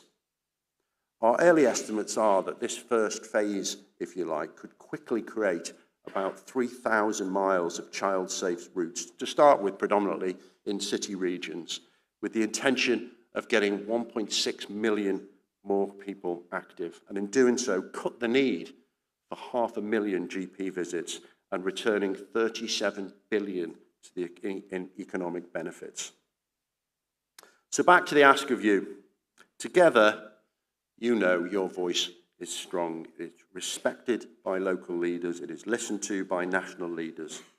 You're backing those local leaders who want to tackle this, to be brave and to lead, those that want to give the Bettys of this world the ability to simply walk or scoot to school in safety will go a long way. Collectively, I think you have the power, and you've already shown today, the passion to help change a nation. And as you know, it can be a lot more than just the education itself. So I'm backing Betty, and I hope you will too. Thank you.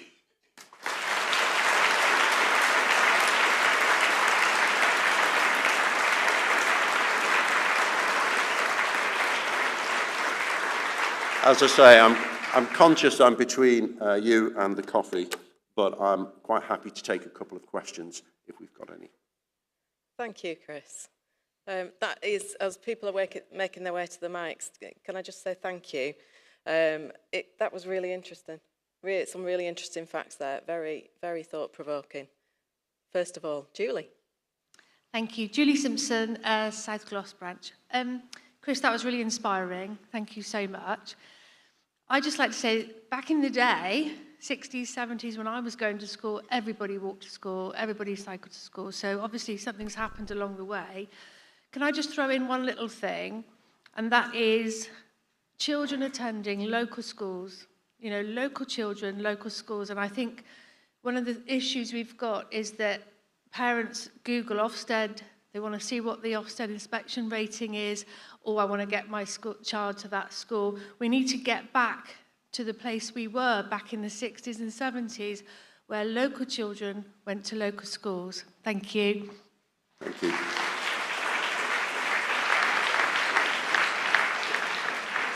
I think one of the things that we find that the barriers are often a long way from the playing field, so to speak. The solutions that we need aren't necessarily simply on the road. They're actually in local planning. They are how we allocate space in schools. There's lots of different reasons. There's one huge new town I visited, 7,500 homes a few weeks ago, just outside Rugby, and it was absolutely beautiful. And they put everything in place beforehand. They'd actually created all of the safe space. They'd created this network so this could all happen. But because it doesn't all come on stream at the same time, the school was ready first. They have to populate the school. Lots of people come from outside, so the people who were there didn't have access to the school, or certainly for generation, as it were. So there's a lot of joined up thinking required to make this happen, to make sure that more and more kids have access. I think the average school journey now, though, is still less than 2 miles.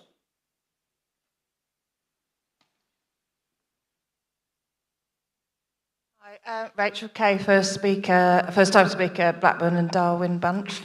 Thank you. Chris, I think on behalf of ourselves, in terms of the well-being and also our youngsters, it was actually a reminder of a poem that really speaks to me, that you might be aware of, the Station poem by John Hastings. Right, I'm struggling a little bit with sound, I'm afraid. Safety programmes. The Station poem by John Hastings, and it was just a line that resonated. The true joy of life is in the trip. Life should be lived as...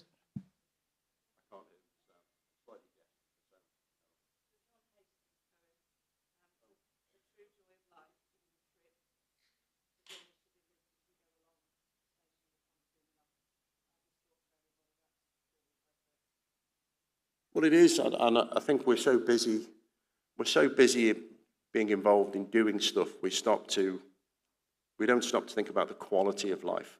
What's the point? We try to do more rather than enjoy it, and we can enjoy a journey every day. It's a chance to talk and walk with kids and speak to them, and these are the things. If we reframe how we talk about this, then suddenly everybody realises they're on the same side. If I ask a local councillor if we can remove parking along a road, then it's hell no. You know, that will cause a lot of grief. If I ask a local community, do you want to give your children transport independence? Do you want your kids to have the freedom to stay at after-school clubs? Would you like to have the ability to not have to do the school run?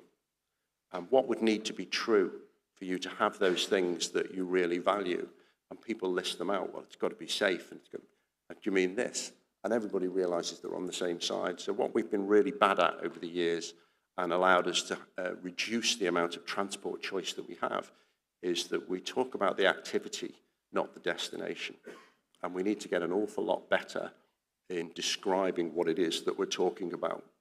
And so the households who are stressed and trying to pay mortgages at the moment understand that this gives them something that they truly value.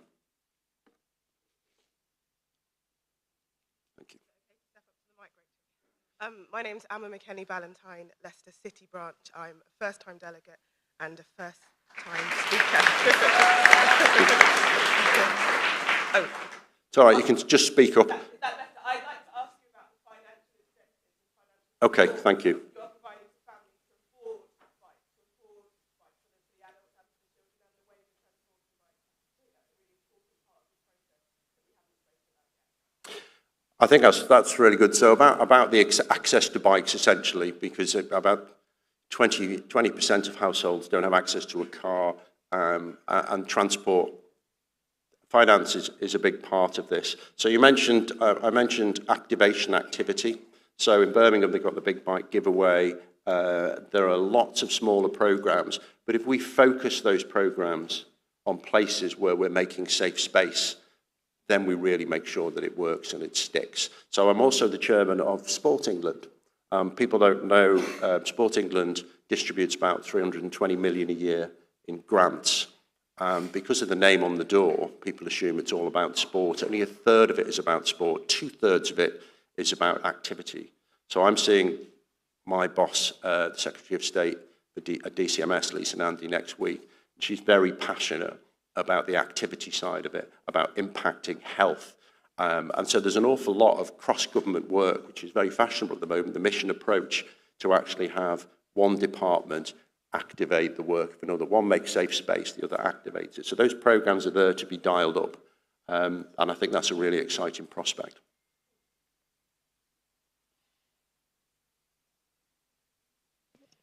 Thank you. We've got time for another one or two, probably. So this side first. Thank you. Matthew Cave, Bristol branch. Chris, I've had the privilege of taking on a new build school, just like the one you were talking about there. And what I've particularly noticed, which hasn't really been picked up in this debate, is that the children come into school much more ready to learn. The children that are thrown out of their cars by their parents take lot longer to settle into school. So the learning we can get into the children at the start of the day is hugely enhanced by the ability for them to cycle. So I think, have you seen any research or anything else around that, how children's learning is affected by active travel? Right, sorry, I'm still struggling, but if I understand the question correctly, it's about the evidence of wider impact than just the journey itself. Yeah, they come in really ready to learn when they cycle to school. There's a lot of evidence, but we're not hearing it. That you actually, I mean, mental health there's an enormous impact. We're only just waking up. The physical activity gives people an anchor and a sense of control in their everyday life, be they child or adult. And there's a lot of evidence around that now, but we're not quite cutting through because it's being crowded out by bigger fears and bigger noise around, I have to pay the mortgage and I'm too busy, and we struggle to take on more. So that evidence is there, but evidence is often like the foundations, and we talk an awful lot. When we buy a house, we don't buy it because it's got great foundations. We don't talk about it. We speak first, we make decisions on emotion, and this is part of an evidence base that needs to be there, but it's not what drives behaviour change. And I think that's where we're missing out. We need to focus first on the behaviour change, what makes us do different, and we will get those benefits that are well evidenced as a byproduct. Mark Murphy, Lincolnshire branch. Just wanted to say, do you agree with me in the sense of new developments when they put in and they do new building areas, especially with sort of like 300 plus houses in a development, you have Section 106 money that then is brought forward, but most developers don't actually pay this till about phase 4, which sometimes they actually never get to. So if they did that a lot earlier in the process, we could start putting the infrastructure in place for cycle routes and such like. Well, so I think there's potential for real synergy here in new towns and new builds. So Active Travel England is a statutory consultee. So anything over 150 units, we have to be involved in the conversation. Where we have talked to, almost speaking a little bit to the previous question, what is it that actually motivates people? Well, if you actually create good local, joined up active travel links and link it into buses as well, so you increase the patronage for your public transport investment for longer journeys, then public transport is interested. But if you can actually show the amount of journeys needed in a region that are taken or being catered for by public transport and active travel in a way that will be taken up, then you don't have to build that flyover, you don't have to enlarge that junction. Suddenly you can save an awful lot of money and speed up housing delivery, and there's a reason for multiple people to be involved in this. So there's a lot of potential there. We've heard government talk a lot about vision-led planning that's coming now. Very, very supportive of that. Plan for where, I think, predict and provide is the route we've always taken. There will be more cars if we build more houses, therefore we have to build more roads, rather than think, what do we want the future state to be? What needs to be true? I must have a bus every 6 minutes and it's only £2. I must have the ability for my kids to go safely to school, uninterrupted all of the way, consistently. Then you start to build for that. Then you get the vision that you want. And that's all in the works at the moment, and we're involved in those conversations, and if we can carry it all the way through, it's pretty exciting. But it's also embedded in things like our appraisal guidance. At the moment, we have a vision for the future and how we actually value transport delivery. I don't want to get too geeky with this conversation, but they're not connected. This one values journey time saved. This one values health and quality of life. And if we can get how we value our investment in transport lined up with the vision, we'll be absolutely flying. Thank you, Chair. Thank you. Apologies, that is all we've got time for. So I'm going to hand over to Paul in a second. But yeah, I don't know if you're around in the break that we're going to have shortly, if people, Chris? I am. Yes. Brilliant, thank you. Thank you. Paul, no, sorry. Sorry, Chris, before you go. There's more. Well, just to thank you, if the microphone comes on, I've got the honour of thanking you for your time, Chris, and I think you're going to be one of our best friends. for someone from a government agency to come here, not criticise us, not ask us to do more, to offer us a vision, offer us some help as well. I think that stands you in very good stead for working with us. Thank you very much for doing so.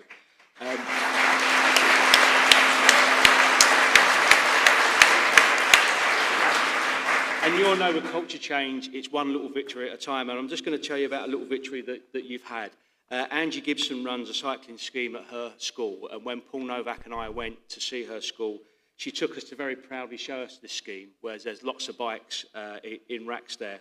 And she said to one of the youngsters showing us, go and get Mr. Novak and Mr. Whiteman a bike, and we'll show them how this works. The fear, the absolute fear in Paul and I. Suddenly there was a picket line we needed to visit very, very quickly.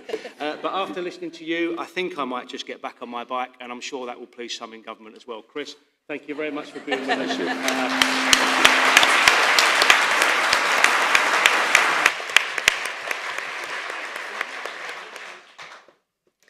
Thank you.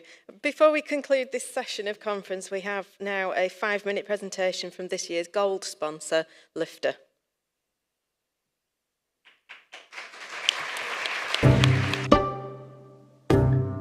Anytime when say, oh, we're going on Lifter, anytime I see it, I'm all like, yes, we're going on Lifter. It's awesome being able to instantly teleport yourself to halfway across the world while staying on the same spot.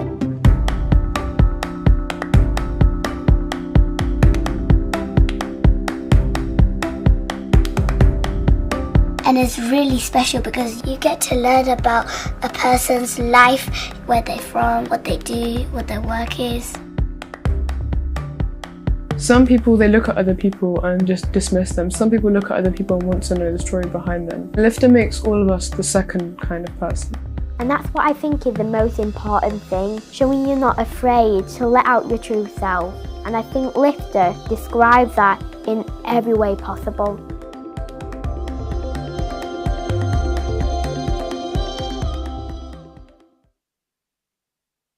Thank you, Rachel, and thank you, colleagues, for being here. It's been almost a decade since I've been coming to this conference. We've been coming to this conference, and we're delighted to be supporting this wonderful organisation yet again. And I feel that it's a privilege to be able to leave you with a provocation at this pivotal time in our world. I get my hope from visiting the many schools that use Lifter, over 700 schools that use Lifter around our country, and just listening to what the children have to say during their Lifter lessons. Lifter means to lift. And what we're doing is we're lifting children and teachers out of their everyday realities and using the beauty, the wisdom, and the powerful human stories in our world to enhance their educational experiences.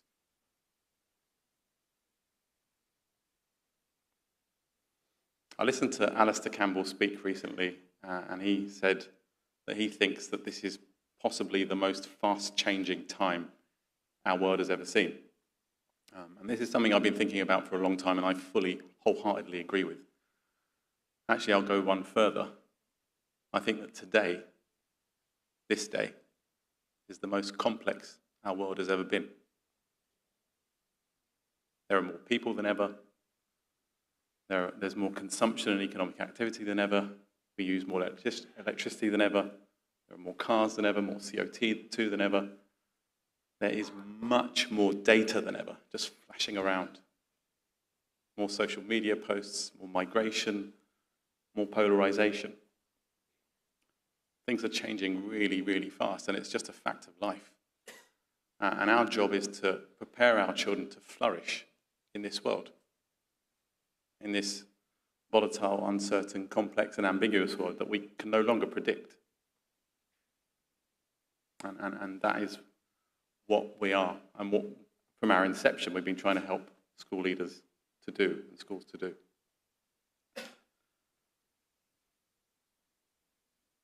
Societies grow great when old men and women plant trees in whose shade they know they shall never sit. This is one of my favourite proverbs, and it's taken on additional significance for me over the last couple of years. And I presume it also resonates with many of you, given what you do. Colleagues, this is a call to arms. Arms that hold, support and lift each other, our fellow colleagues, our teams, the children and communities we serve, because it's all of us who have to navigate this rocky ride together. It's a call to minds. We have to develop minds that are able to think for themselves, but not only about themselves. It's a call to hearts. We have to grow hearts that love, because love is the only thing that can protect us against those who are united by their hate. Hate cannot drive out hate. Only love can do that, as the great Martin Luther King once said. I think one of the most important things we have to do as educational leaders right now is nurture curious, compassionate, and critical thinkers in this age of chaos and misinformation that we're living in. Because if not us, then who? And if not now, then when? I've been coming here, as I said, for nearly a decade, and every year the finances have gotten worse. Anything that affects schools and the sector affects us as an organisation, and we've seen that, we've felt that. But at the same time, every year, leaders have come up to me and said, the work you're doing is more important than ever. And I hope there will be a day when it's no longer needed. But I do fully believe that it is more important than ever. But knowing the situations everyone's in, we're doing everything we can to keep it accessible. And as we did last year, which worked really, really well, if anyone would like to come and visit us, if this has resonated, we will offer 20% off during the conference and 10% off during the rest of May for decisions that are made to work with us. Thank you very much, colleagues, for what you do, and I hope to be speaking to many of you over the next couple of days. Thank you.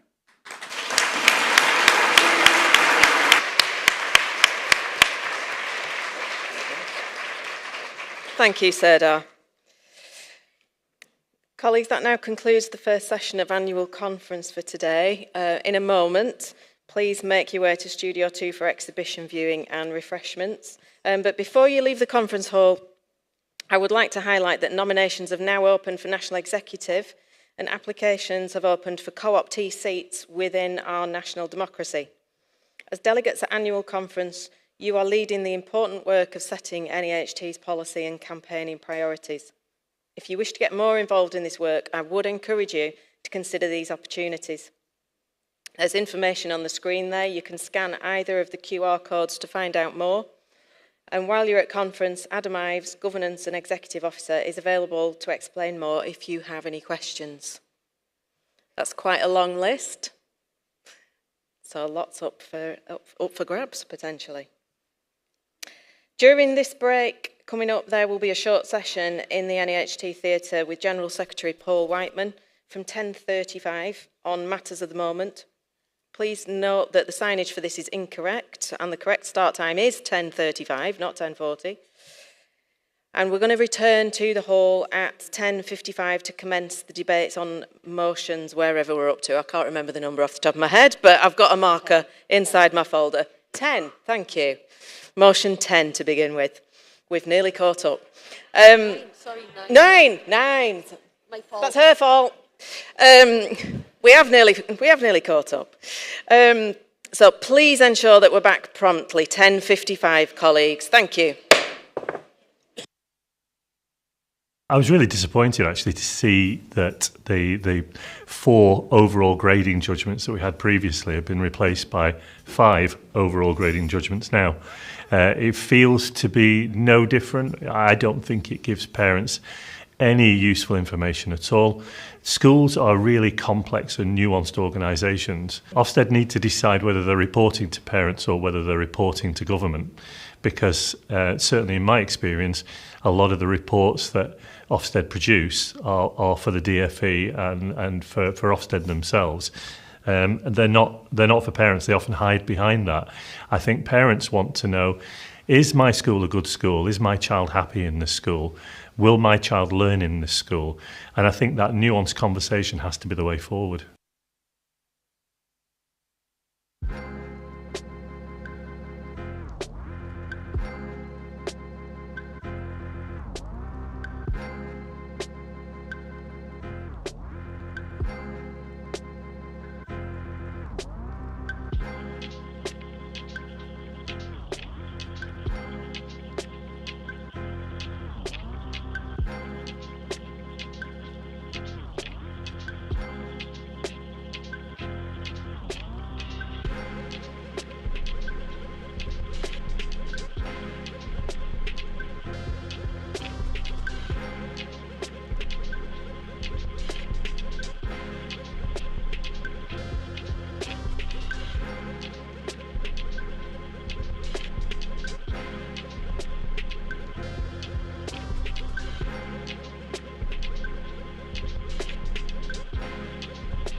That's all right.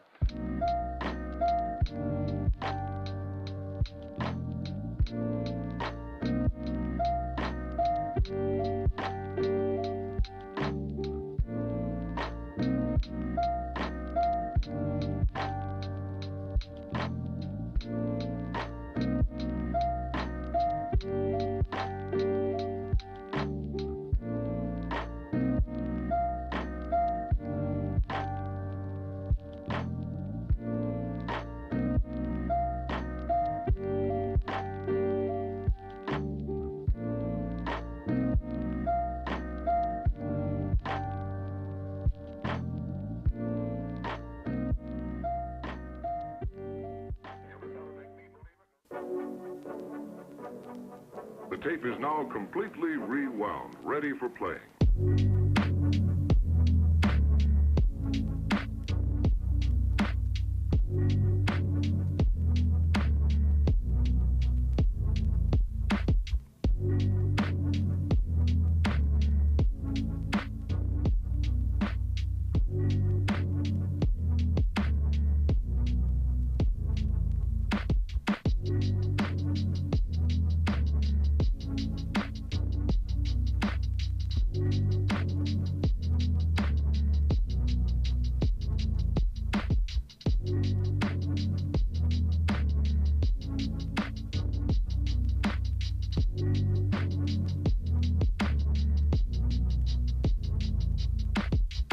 Ready.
Where you go?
On which he intended to destroy his wife and did kill her lover.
say we have.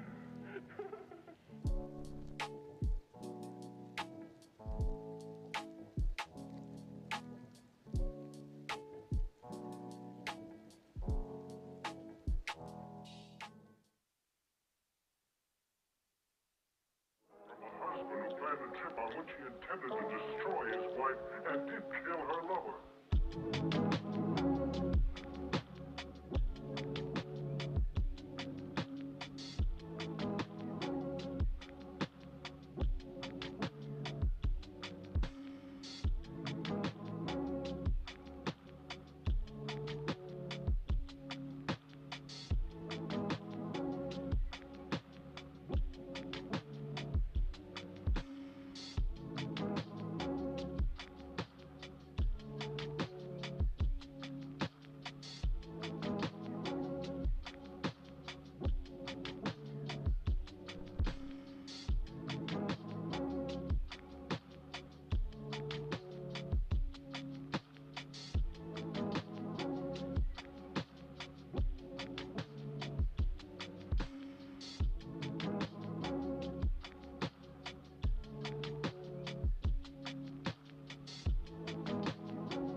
All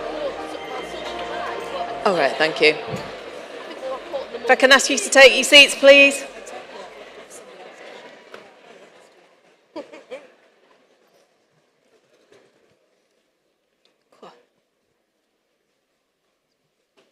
Thank you. We've a video coming up from one of our sponsors.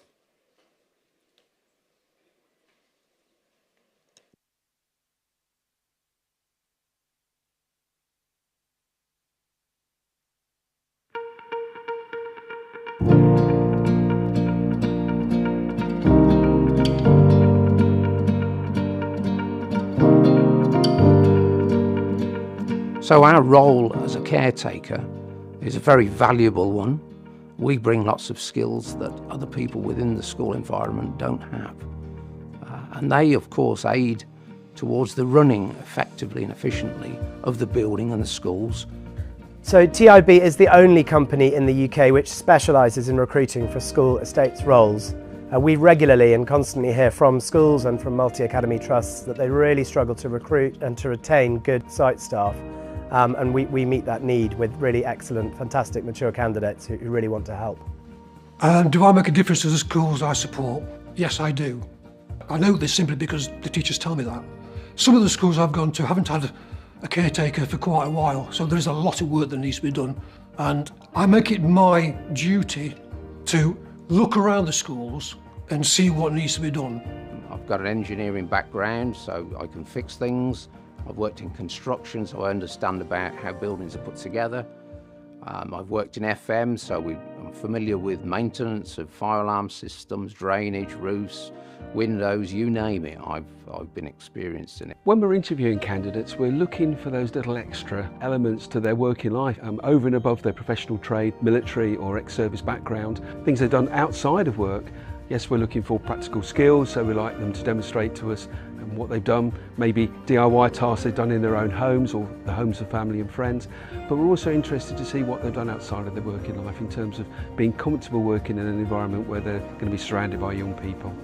We're really looking at people who enjoy working in that area, enjoy working as part of a team, and really interested in being part of the community where they're working. Safeguarding in schools is clearly a priority for us. We want to make sure we're putting the right people in the right place, in the right environment. Most of them have had a long working career, and they're at a point in their lives now where they want to give something back to their local community, and they feel they can do that by supporting schools. As a police officer, we interview and speak to many people in different circumstances, and during the interview we're able to bring out not only the bad aspects but also the good aspects in candidates to ensure that we only provide the right candidates for the right role.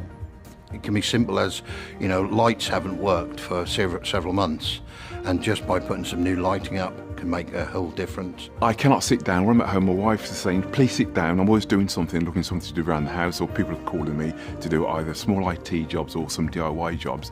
And I'm that type of person that always help people. When I joined the school, I feel like I had really good transferable skills.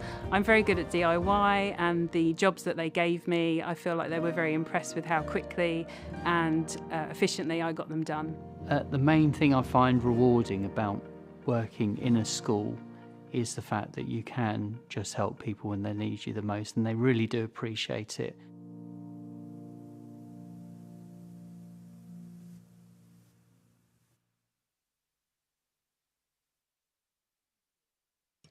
Thank you. I will now hand over to Paul to introduce Kate Bell, who's sitting next to me here. Thank you, Paul. Conference, it's a great honour to introduce Kate Bell, Assistant General Secretary at the TUC.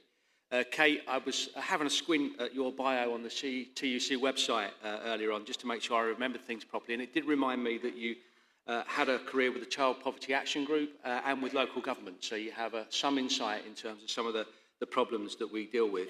And then you joined the TUC in 2016 as the head of the economics department, and I particularly enjoyed listening to you on a BBC podcast a while ago, absolutely dominating an economic debate during the election campaign and demonstrating that trade unionists are pretty clever, actually. We do know what we're talking about. That was a particular highlight during the campaign. But clearly, since you've been Assistant General Secretary, things have gone downhill because you're now responsible, it says here, for inter-union relationships. I would like to say that in education, at least, we've kept things pretty cordial for a while, and let's hope we continue to do so. But more seriously, Kate, you represent the TUC with government and outside bodies as well, and I very much hope you're going to talk a little bit about how the TUC is dealing on a wider canvas with a government that is supposed to be more sympathetic to our needs, but struggling with the inheritance that it got. You're very welcome, Kate. Welcome to conference.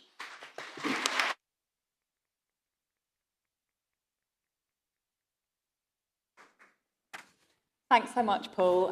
No pressure with that introduction at all, of course, but really, thank you so much for the brilliant work you and the team at NAHT are doing to champion your members and your profession. Big thanks to Rachel for the fantastic work you've done as president, and good luck to Angie in taking over the reins. I've been pretty reliably informed you're going to be amazing, so we're looking forward to that. It's really great to be here in, well, I'd written sunny Harrogate. We can't really see the sun, but it is great to be here today. To say thanks again to Paul for his support for the TUC, to meet so many amazing head teachers from across the UK and beyond, and to put on record my appreciation for the demanding, life-changing, life-affirming work that you do.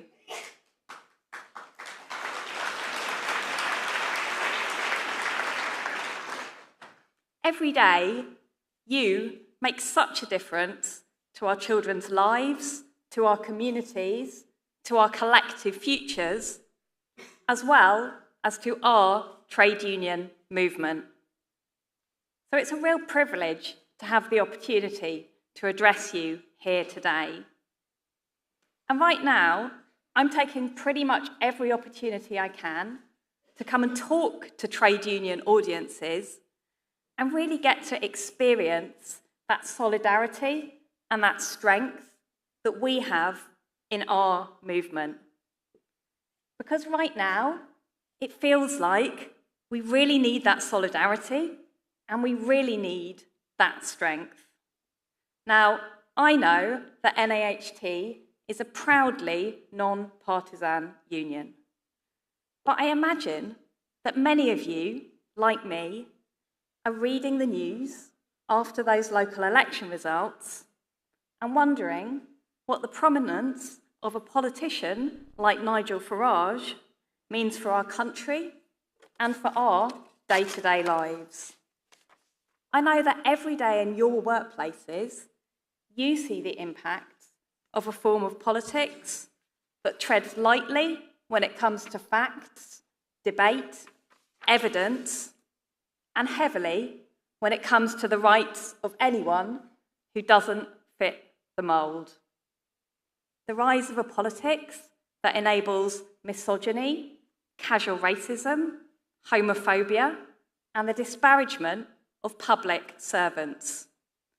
And the attempt to make those the focus of our national debate, rather than the real changes our country desperately needs. So we need to come together to face up to these challenges head on, to remind ourselves to focus on the real change we need and on our power to deliver it. Not just your power as educators, as leaders, but our power as trade unionists to demand and deliver change. So my main message today is that if there was ever a time to redouble your commitment, not just to your profession, but to the trade union movement, to redouble that collective effort to build stronger unions, as you are doing, and to deliver not just our jobs, pay and conditions, but the justice, equality and respect that all working people deserve, then that time is now. Now, let's just take a moment to reflect on those local elections. We've seen significant gains for a party led by a man who's mates with Elon Musk admires Vladimir Putin and wants to privatise the NHS. A man who fueled the flames of the conspiracy theories that led to riots on our streets last summer, who, celebrating his win in Durham, has immediately told council workers to start looking for other jobs, and whose winning candidate in Lincolnshire has started her mayoralty with a disgusting call that migrants should be housed in tents. It's pretty scarily reminiscent of what's happening on the other side of the Atlantic. And let's just remember, it's just 4 dizzying months since Donald Trump took up power in the US, cheered on by that crowd of tech bro billionaires. 3 months in which we've seen a series of far-right talking points being turned into real-life action, cozying up to dictators, separating kids from their parents, attacking universities, institutions of learnings, and not to mention that series of trade wars that could have devastating consequences for jobs and communities in the UK.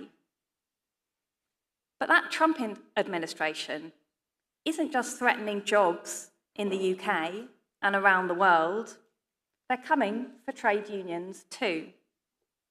A few weeks ago, they issued an order removing the right to collectively bargain from 1 million federal workers.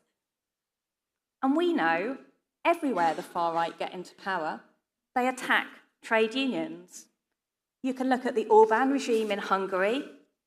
They've passed a law that strips teachers of their entitlements, extends their working hours, cuts their pay, and means educators can be fired if they criticise the system. And now, of course, they're attacking the trade unions and removing the rights of those who've resisted those attacks. In Argentina, you've seen their far-right president, Javier Milei, provoking a nationwide strike by teaching staff, but now, of course, cracking down on that right to protest. Now, it's not surprising that the far right attack educators and that they attack trade unions, because they know that your profession and our trade union movement represent one of the strongest oppositions to the world they want to create. Because our values, solidarity, justice, equality, are the opposite to their agenda of division, spite, and inequality. So it's our movement that needs to lead that fight back against those peddling the politics of hate. Now, your everyday work in schools, in colleges, is a crucial part of that. You bring our communities together, you teach tolerance, and every day you're tackling misogyny, racism, discrimination. But right across the trade union movement, we all need to redouble our efforts in our workplaces to expose the far right's real agenda.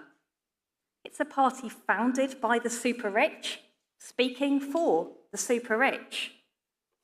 Let's not forget that Reform voted against that employment rights bill and any attempt to improve our rights. But of course, we have to go further than seeking to expose the Farage gang as frauds. We have to show there's better answers to the real problems that the far right seek to exploit. Because after 14 years of Tory austerity, we know that people are crying out for answers. Answers to the attacks on our public services, answers to the years when our pay went backwards as our bills went up and up. It's the longest crisis in living standards for 200 years. And answers to those relentless attacks on our jobs and conditions, including, of course, in our schools. Now, many in our movement helped get a Labour government elected, but now we have to work with them to actually deliver that change.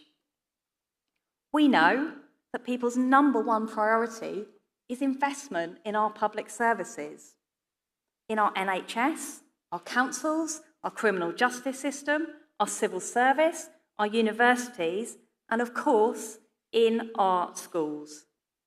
Now, of course, you know much better than me the damage that austerity has wrought on our education system.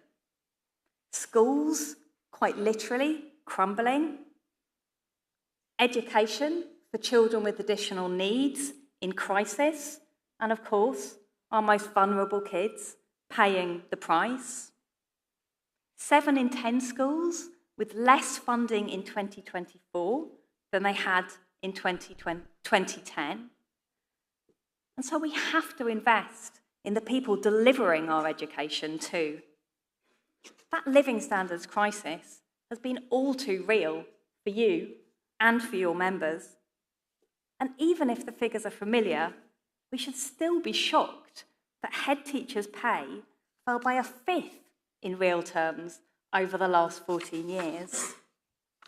Now, it's great that the government has said it's going to recruit thousands more teachers, but that's only going to happen if people can see decent pay and decent prospects in the profession. We've seen the pay review body make its recommendations this week. Well, now we have to see a government that's prepared to fund those. Of course, we know this government faces difficult choices and a tough inheritance. But let's choose to invest in our futures and in that change we know people want to see. Let's choose to invest in that change that means your job is to educate our kids, not to pick up the pieces when they fall through the cracks of other services. Let's choose to invest in tackling child poverty and ensuring kids are coming to school ready to learn. It's a national scandal that 4 million kids are still in poverty and 70% of them are in a house where someone's in work. So government has to choose to deliver the better jobs people need through that real industrial strategy. And let's be clear, government has to choose better approaches to balancing the books than slashing social security. We all know we need to see more disabled people in work, but taking away the support they rely on isn't going to help.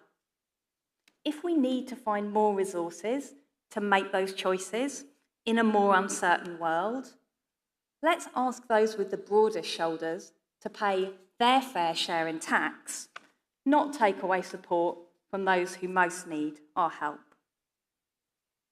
But make no mistake, we can deliver that change. As a trade union movement, we're winning huge strides forwards for workers. That employment rights bill, fought for by trade unions, making its way through Parliament, is going to deliver the biggest upgrade to our rights we've seen for a generation. Sick pay for everyone from day one, stronger flexible working rights, stronger protections from sexual harassment, day one rights against unfair dismissal, no more fire and rehire. And most importantly, it's strengthening our collective rights to stand up for our own pay and conditions, to organise and recruit new members. Now, everyone in this room knows it's that trade union action that can deliver workers the answers we need.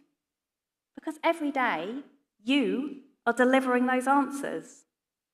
Just look at what you've already achieved. A government that finally has the chance to listen to the voices of experts through that new social partnership approach. It's not perfect, but it's streets away from where we were a year ago. Getting rid of the tyranny of single-word Ofsted judgments. Now, I know that's just a step forward on a long and bumpy road to a fair inspection process that doesn't put unbearable pressure on school leaders, but it is a step forward. Putting an end to the scandal of forced academisation, repairing the damage done by school closures during COVID. You've led the debate about workloads, and you're fighting those shameful and illegal attacks on the pensions that school leaders have earned.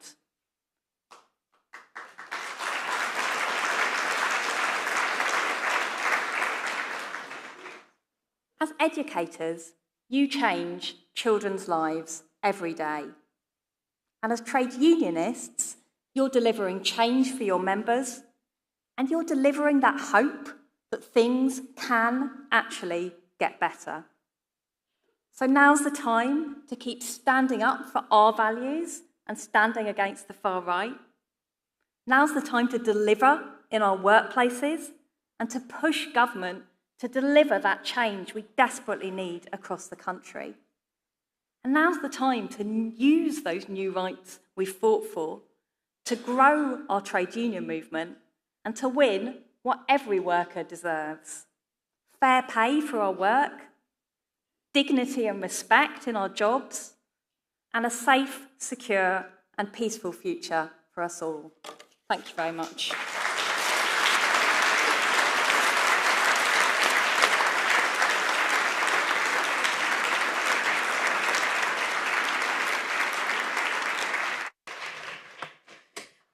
Thank you, Kate. I know you just made my chair drop. I'm not sure what you did there. As we indicated yesterday, Kate has got some time to answer some questions. I can't see anybody at the mics just yet. Oh, we'll carry on talking for a minute. Yeah, it's great that you've come to speak to us. I'm really struck by what you've said, and I think certain politicians, I think the reason one of them come for trade unions quite early on is because they're scared of us. That's quite clear to me. And they're right to be scared of us. Because when we stand together, we can achieve amazing things. And that's why we're all here. And that's why we've invited you to speak to us. So thank you for your solidarity. Somebody's coming up to the microphone now. I'll take notes on the speech as well, critiques, speaking notes. Hi, Kate. Sam Williams, Bristol branch. Please, could you tell us more about the social partnership and what we as school leaders and trade unionists can do to make that work? Sure. I mean, it might be a question for Paul as well as for me, but I think we're proud in the trade union movement that, as Paul said, it is our education leaders coming together. It is giving a voice in the corridors of power, if you like. And I think most importantly for us, it means that at least there is a voice for the real experts in education, which is you, the people who do the job every day, and that they have a voice and have a structured way to bring that to government. But Paul, I don't know if you want to add anything to that from your perspective, actually being part of it.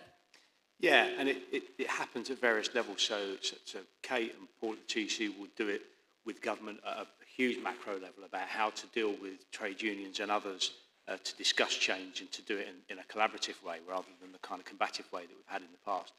At an education level, the real test for us as a trade union, I think, will be of our pragmatism and our ability to be patient and to make compromise as well. And that's going to be difficult for us because we've waited so very long for the promise that things can be better. But we have to realise that this government can't deliver it all at once. And I think the most difficult conversations we will have is when government starts to make that change and we don't think it's quite enough, and you're on that precipice of, do we accept what we're being offered now and make further progress in time, or do we fight for more? And I think that's what really pushes the buttons on kind of that social partnership, because if you're approaching it as a partnership, you have to give each side space and room to go on that journey together. So it will be fun in conferences to come, I'm sure.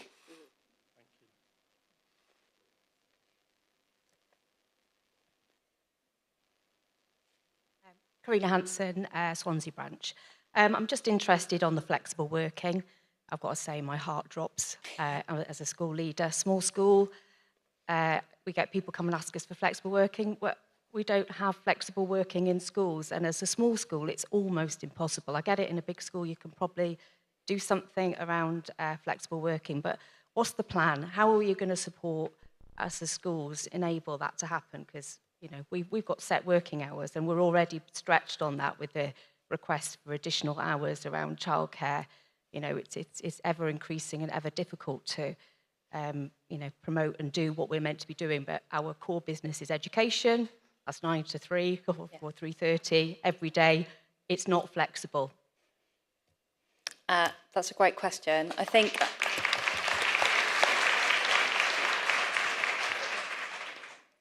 so.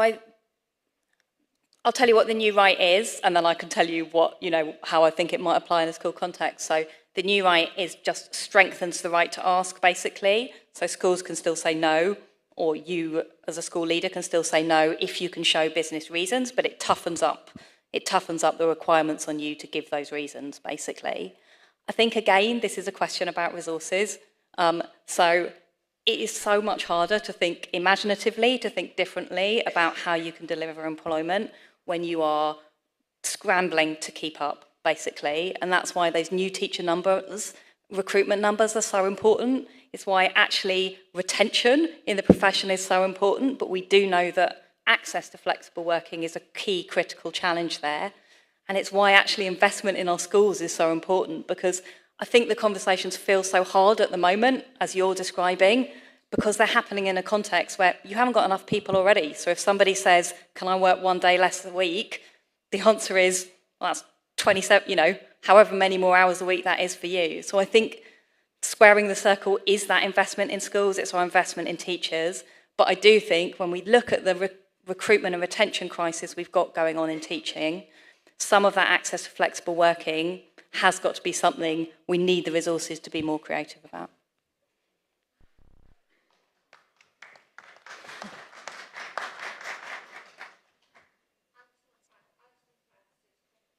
Midlands branch.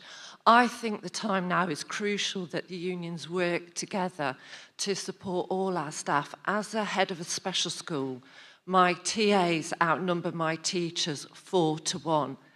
They don't get the recognition, they don't get the pay they deserve, we don't get the pay we deserve, but believe you me, TAs do a really demanding job.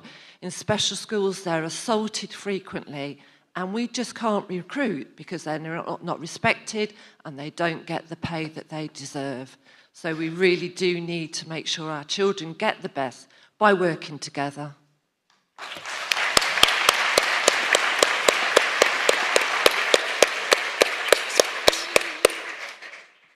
Might just say I agree.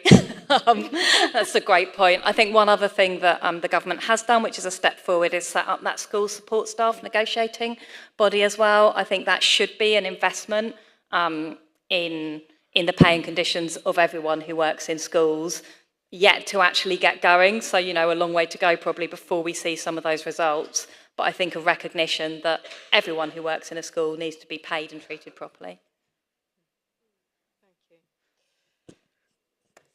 Thank you, Kate. We are coming to the end of that session now. It's been wonderful to have you here. We really thank you for coming along and sharing your support and solidarity with us. We've got a fantastic group of people in the room here, as you can see. We're having some really lively debates, and we're going to have more. But it really strengthens our resolve to hear from you and to hear what other unions are doing, and that we are working together to that common goal. So, thank you.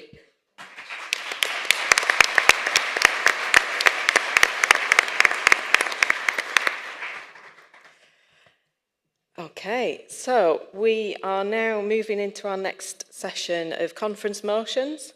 I can spot people ready over there. Excellent. So we begin with motion 9, which is another lead and lettered motion. And first up is Claire Majuri. Thank you. Hello everyone, Claire Majuri, Northern Ireland. Colleagues, for decades we have watched as successive policymakers and administrators across all our nations have tried unsuccessfully to create a system that meets the needs of our most vulnerable learners, children with additional needs. We've seen a variety of projects, pilots, programmes and policies, all of which talk about support and early intervention, but which invariably don't provide it in any way which is meaningful to the child. So, in the Northern Ireland Nursery Education Committee, we've been reflecting on this. The system is so clearly broken, so we have decided to try a different and proactive approach. We have ignored all the reasons we have been given over the years as to why things have to be done a certain way. And instead, we started by looking at the needs of the children and the families we work with every day. We started from the basis of actually knowing the small people, knowing what they need because they tell us and they show us and their parents tell us. We didn't start from the point of protecting a system. For decades, we have been trying to fit children's needs into a one-size-fits-all model, which we all know what we need to do is change the system to follow the child, just like we do in our classrooms. We all know that one-size-fits-all kills compassion. So what did we do? Well, we looked at our current reality, especially around the areas that we consider to be not working for our children. We thought about why things didn't work, and then we proposed solutions, and the result was our document. Now, I don't have time to go through it all today, although I'm very happy to talk to anybody or share it with you later. But I'm going to give you a few examples of our solutions for change. So the first and most obvious one is statementing. It currently takes a minimum of 26 weeks. Realistically, in Northern Ireland, and I'm sure most of the UK, it takes a year. And 26 weeks is a big chunk of your life if you're 3 or 4. It's a long time to be in limbo. We think that we need a safety net, a crisis response in place to support children who need it when they need it, not making them wait for bureaucracy to continue. Staffing. As was previously mentioned there, we support and employ absolutely fabulous classroom assistants. In Northern Ireland, they're mostly on temporary, they're mostly low paid, they're normally on 10-month contracts. We think it's time to pay our classroom assistants appropriately, to give them a wage that reflects their skills, to give them terms and conditions that make working with children a viable career. Additionally, we think that as every child has, or every class has children with additional needs, every class should have an SEN assistant as part of their core staffing, and that school budgets should receive the necessary financial uplift to facilitate this. There's a lack of specialist places. More children with multiple and complex needs are presenting in mainstream classes. And sometimes that works fantastically, but sometimes it doesn't. We need to fund the system so that the money follows the child and every child is supported in their educational environment. That will mean significant investment in early years provision. Then there's access to educational psychology. It seems to be getting harder for schools to access this vital service, to get children assessed in a timely fashion. So we need to reduce the paperwork and free up educational psychologists to make sure that they're actually available to work in schools to impact children. So hopefully that gives you a taster of just some of the things we're proposing. So what are we doing next? Well, we want to use this document to shape the future direction of early years specialist provision and policy in Northern Ireland and across the UK. We've already met with the chair of the Northern Ireland Education Committee, and we'll be presenting our document in full at a special event in Stormont, which is our seat of government, to all of our MLAs in June. We've already seen some progress with our Department of Education, who have run a pilot which has funded support for children whilst the statementing process has been ongoing. We see this solutions-based approach as a way to bring about meaningful change to the lives of our children and to enrich their educational system. As school leaders, we put children at the heart of everything that we do. So please support this motion so that we can help our policymakers to do likewise. Thank you, colleagues.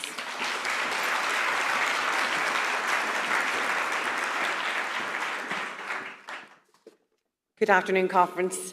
Jackie Bartley, Northern Ireland and National Exec.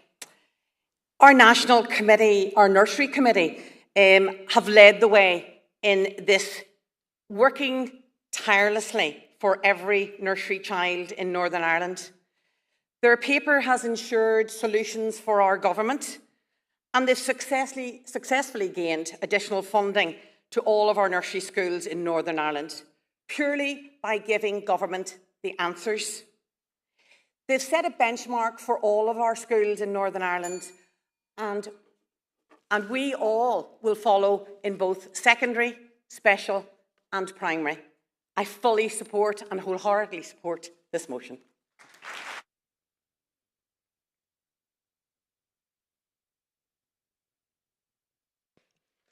Thank you, colleagues. Are you waiting to speak to this first lettered motion? You're B. Thank you. Right, in that case, please go ahead. Thank you. Nikki Brown, Kent Branch. I was originally going to come up, just say this is our motion and do a runner, but I will take this opportunity to say a few words. As a head teacher of an infant and nursery school, I can see the reduction in funding in early years, particularly for our SEND pupils, is having a detrimental impact on the quality of training and the quantity of staff for our youngest children. Post-pandemic, leaders are reporting a rise in children that are not school ready, not toilet trained, which in reality means that it takes people off the classroom floor and leaves one person in the class, not teaching, supervising large number of children, certainly beyond the adult-child ratios that we need in early years. In addition, the increase in levels of children with complex social and emotional needs and the lack of resources to support them is resulting in a frightening escalation of children being suspended and excluded in early years. We seek reassurance from the Education Secretary that early years SEN is adequately funded to ensure that children are able to learn in a safe and adequate environment, and this is appropriately funded to enable other agencies, such as health visitors, to help support parents to prepare their children to be physically and emotionally ready for school. Thank you.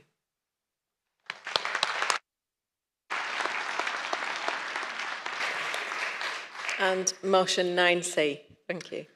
John Barr, Bristol Branch.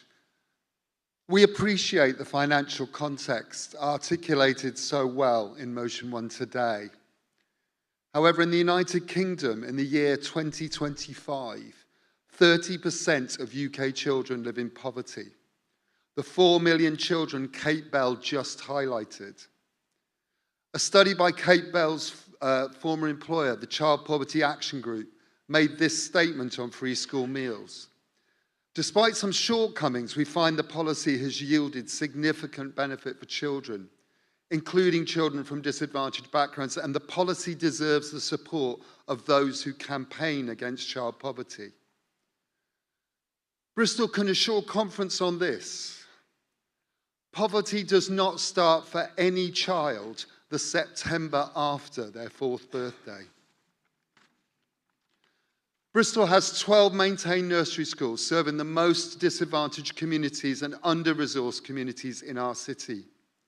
My second school, Sam Williams, who you just heard from, they're able to use the income from their wraparound to subsidise the cost of providing hot meals.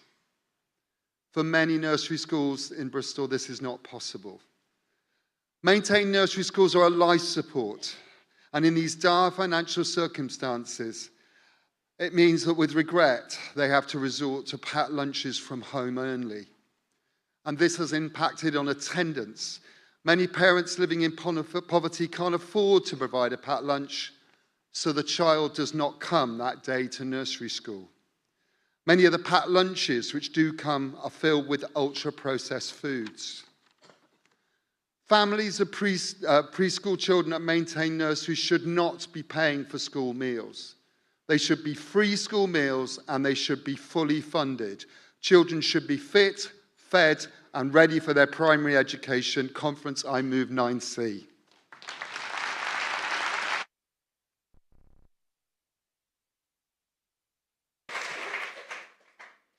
Now we have no speakers at the 2-minute mic, so we'll move straight to the vote. All in favour? Thank you. All against? That's unanimously carried.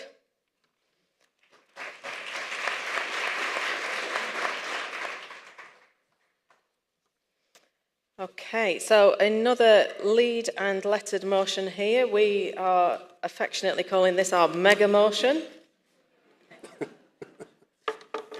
A to E on inspection and accountability. Okay. Morning, conference. Sorry, I was going to say, Martin, thank you. I'm jumping ahead right to it. Morning, conference. As you can tell, it's my first time standing in front of you, so I am national.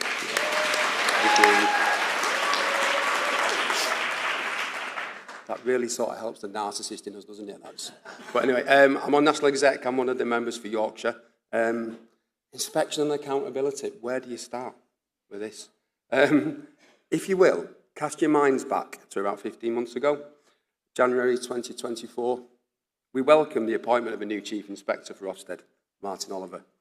a chief inspector full of enthusiasm and an appetite for the much needed change that we all badly crave. He said he was going to have a big listen. He told us nothing is off the table. He gave us a glimmer of hope. We welcomed the change of government. We really welcomed the change of government. A new Secretary of State who clearly values education. She acknowledged the immense difficulties that we all face in our day-to-day work, and she wants to reset the relationship with the profession. A glimmer of hope.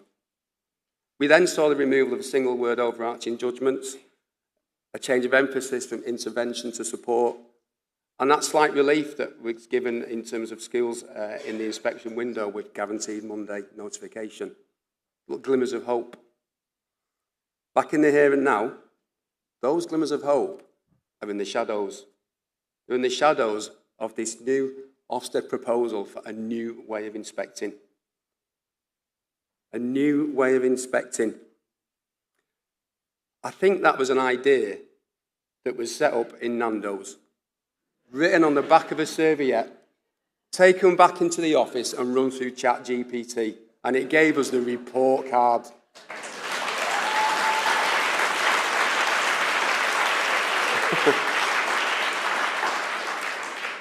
I ask you genuinely, what are they thinking?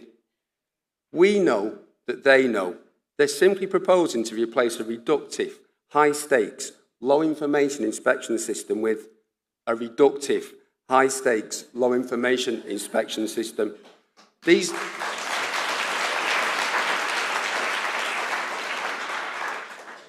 The 5 points over more areas of evaluation, it's going to drive unnecessary workload, pressure and stress that is going to impact on the mental health and well-being of too many school leaders and school staff. We know that they know now is a time for change, for genuine change, the considered, informed and careful rethink and the reform of how we assure the quality of education for our children and young people. The opportunity to make a real difference is now. It's there for the taking. If we could manage to create the architecture of the state education system in 1944 at the height of World War II, then surely now they can make this essential change. We know that they know this proposed new approach isn't going to make it better for parents. It's simply going to continue the inspectorate's failure to properly report to them on the nuance, complexity and context of their children's schools, reducing the quality of education and the care we offer children to single, simplistic adjectives. We know that they know. All they need to do to start with is to look to our neighbours in Northern Ireland and Wales. The developments in inspection there are capturing the nuance, complexity and context of schools. They're supporting ongoing skill development. They aim to reduce workload and in-health and improve retention of teachers and school leaders. The hard work has been done for them. To put it simply, conference, they have got this badly wrong. The report card proposal is a huge mistake. It will not improve the retention of school leaders. It will not make things clearer for parents. It will not provide an alternative model that assures the quality of education and supports ongoing school development. It will not present any change whatsoever. It will, despite what Ofsted have said this morning in response to our judicial review against the consultation, exacerbate school inspection as a real and present danger to the physical and mental health and well-being of school leaders and school staff.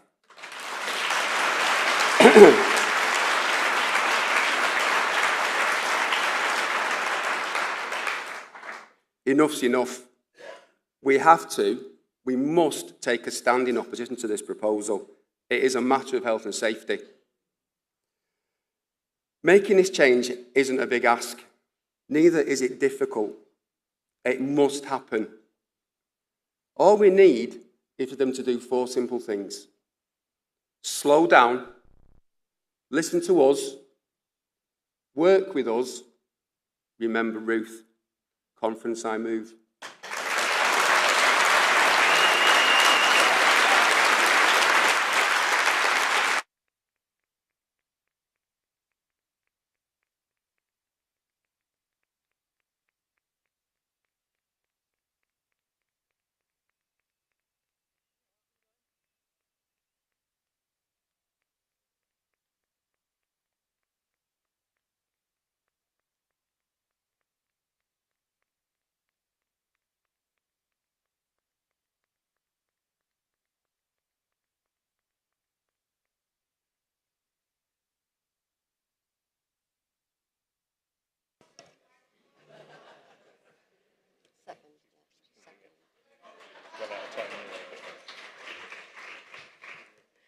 Thank you. And now we have motion 10B. Hi everyone, my name's Donna and this is my first time at conference. I want to share an experience that has left an indelible mark on me and my team, a gathering additional evidence inspection by Ofsted that shook us to our core. In October 2024, I received the call that all head teachers dread on a Monday morning. Stansfield Hall Primary, the smallest school in Rochdale, was due to be inspected over the following 2 days. It was almost 2 years to the day that the school had been previously inspected and 22 months since I had taken over as the head teacher. Following what I would describe as a positive experience, we were elated to be told that we had moved from inadequate and requires improvement to good in all areas. It was a moment of pride, of validation for 22 months of relentless hard work. Then, 3 weeks later, on Monday the 19th of November at 9:30 a.m, everything changed. I received a phone call from a senior HMI. At Quality Assurance, it had been decided that the original inspectors hadn't gathered enough evidence, and I was informed that the next day, 2 senior HMIs who had been drafted in from across the country would be coming back to re-inspect us. An hour later, the lead inspector called, not to collaborate, but to dictate. There was no discussion, no understanding, just control. My already small team, who had all undergone a deep dive in some capacity, were about to be put under the microscope once again. We are 4 classes. Nothing is hidden, everything is on show, and yet we were treated as though we were a vast system hiding secrets. What followed was one of the most traumatic 48 hours of my professional life. I didn't sleep. I was at school at 4 a.m. shoveling snow, terrified that they'd defer us. My staff were shattered and I was broken. By midday, the inspectors told me that they had no concerns. They praised our journey, but the damage was already done. We've spent months recovering from the emotional wreckage. PTSD, severe insomnia, burnout. The scars are deep. For me personally, this has caused damage that feels irrevocable. And all for what? If Ofsted cannot trust the judgment of their own inspectors, then don't send them in.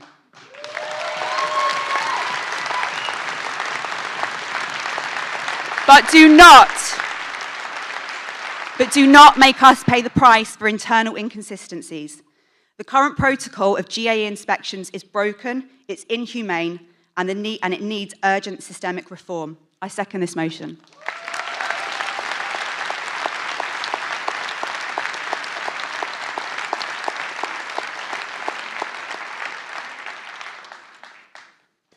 Thank you.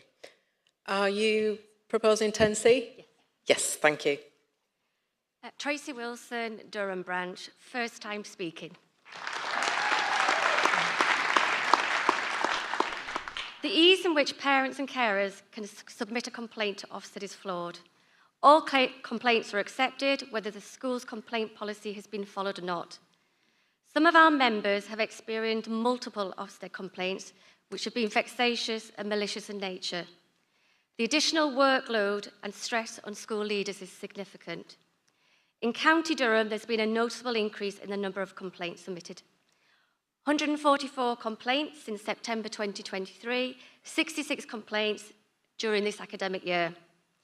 Submitting a complaint can take less than 10 minutes, yet responding to these, particularly when they are known to be malicious or vexatious, is overwhelming and demoralising.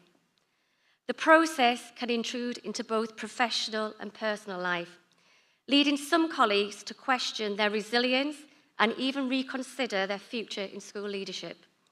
This trend is both deeply concerning and disheartening. Ofsted does not communicate with schools the outcome of a complaint.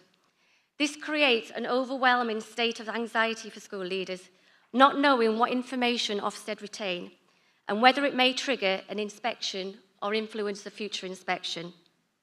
Conference calls upon National Executive to request an urgent review of Ofsted's policy and procedures in managing parental complaints, which includes a review of the online web complaint form, ensuring it's fit for purpose, to create a robust complaint system that confirms and evidences that the school's complaint policy has been followed before it can be escalated to Ofsted.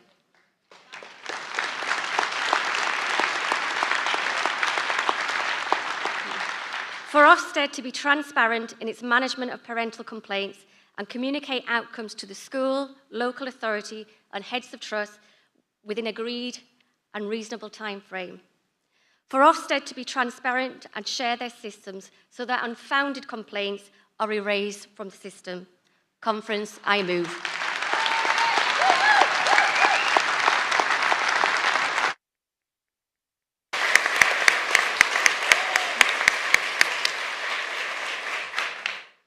And motion 10D.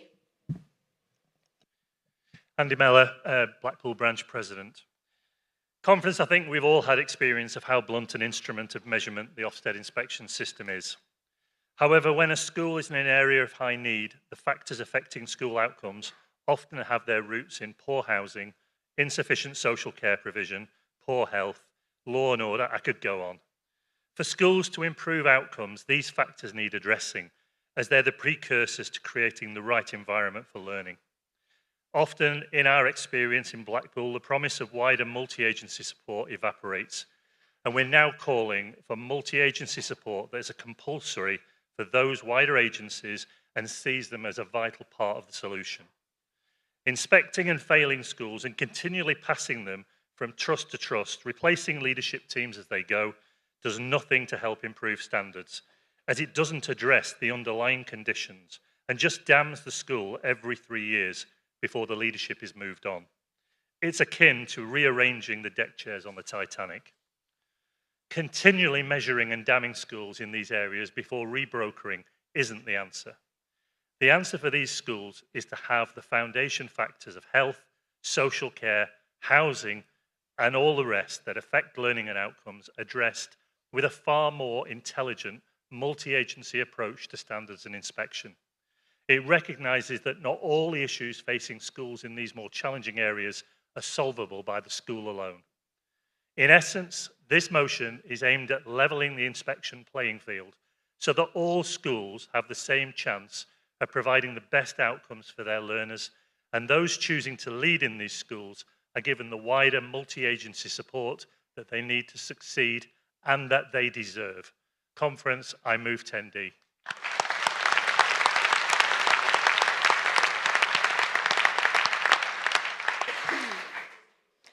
Thank you. And 10E. Russell Bond, Branch Secretary Dudley, West Midlands Region. The current approach to school attendance is flawed and fundamentally unfair to the children it serves to protect. As school leaders, we are committed to getting each child into school every single day, but we are not magicians. We face a tide of accountability with real barriers of poverty, of public service cuts, of post-pandemic trauma, and these go unaddressed. A day off to truant is 1 day's absence. 1 day to celebrate Eid is also 1 day's absence. Different codes, same outcomes, flattened to a single figure published for all to see. We're judged on numbers, not on nuance. There's a world of difference between those who can afford the family break to Santorini, for those who can far travel to Florida, and those who have that banned Blackpool break, the term time trip to Towin. Our families face stark contrasts and choices, ones that plan around calendars, cruise itineraries and concierge bookings, and the others around rents, rotas and reduced aisles. Both need rest, but only one avoids the red mark of attendance registers. And yet we're held accountable for every absence, every decimal point, every day missed, regardless of context or cause. And let's be clear, attendance is not just a school issue. We need collaboration, not condemnation, accountability that is fair, feasible, and founded in reality, that doesn't ignore the facts. We need investment in intervention, inclusion, and integrated support. We are not people here who shirk our responsibility. We shoulder it daily, with dignity, with determination, and with dwindling resource. We're doing the best with a system that gives us too little, too late, and with too many hoops to jump through. Conference, I move.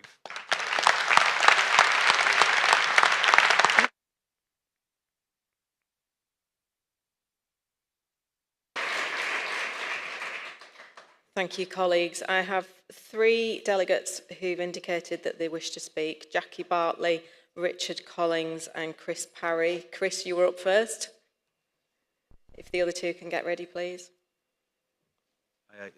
Chris Parry, Caerphilly, National Exec, speaking on behalf of Secondary Council. I think one of the things we wanted to do is come up very much to express the strength of feeling at Secondary Council in support of these motions.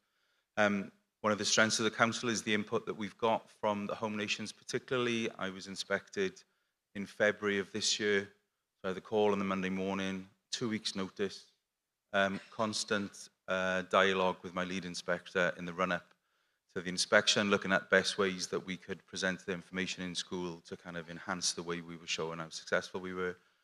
Through the inspection, role of nominee meant that I could push back in every meeting and every day on any misconceptions that the inspection team might have evidenced. And then I think my well-being was checked on every night, and not just on a tick list, but 2 inspectors coming to see me at the end of every evening, just checking if I was okay, making sure things were good. At the end of that, my report was published on the 23rd of April. It's a narrative report, no judgments, 4 recommendations, and quite frankly, for Ofsted and the DFE to ignore the learning that already exists in Wales, the commitment to the mental health and wellbeing of head teachers, for a colour-coded chart that my Year 7 could have put together better, is deliberately contrary and quite frankly cruel. Secondary Council supports this motion.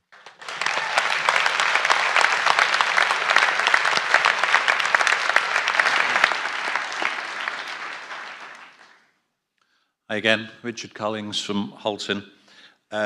We had quite a long chat about the attendance motion that Russell eloquently shared with us, thank you, and wanted to just share a few examples of how we're struggling with the ridiculous accountability that attendance measures have.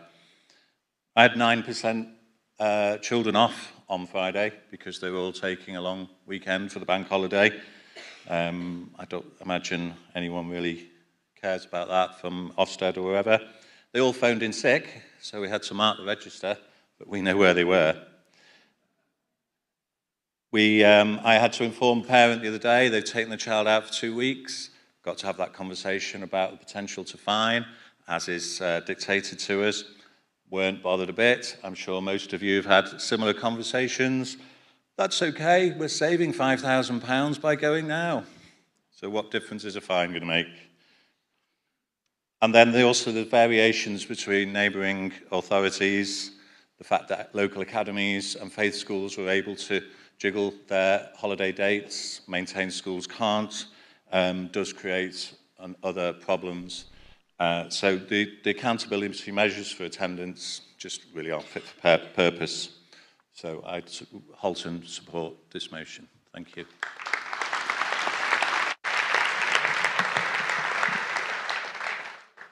Colleagues, as chair of the Secondary Council, it was really important that I stood with my colleagues for the voice of secondary leaders. In all of our meetings, this has been one of the prevalent things that they have said is affecting mental health and well-being.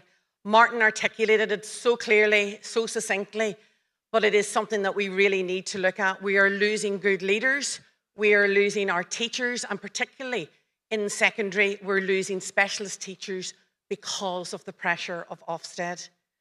I fully support this, as with all of my colleagues, and we empathise, particularly because I come from Northern Ireland, we empathise with all of our colleagues in England, because in Northern Ireland we have seen steps towards something that is much more positive.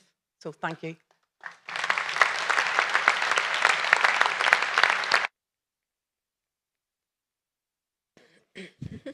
And we have a speaker at the 2-minute mic. Yes, thank you.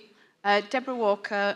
I'm speaking to 10C about the complaints and the disturbing ease in which some vindictive members of public have a very easy way to destroy some of our leaders. I'm speaking with a very sad note. I'm a County Durham girl, born and bred there, and you'll have seen the news. I feel upset even saying it out loud, that we've been taken over by Reform.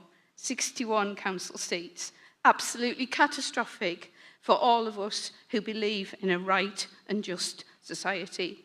We've been taken over by a party who culture is about undermining us as professionals, embodying prejudice, what could happen to us as professionals when our MPs, our councillors believe they have a right and an entitlement to say and what they do, to say what they like and do what they like, and are emboldened by our politicians to do that, and we have no right of reply. We are so vulnerable. Come on, Ofsted, wake up to what is happening, not just with you, not just here, but in our society as a whole, and just respond.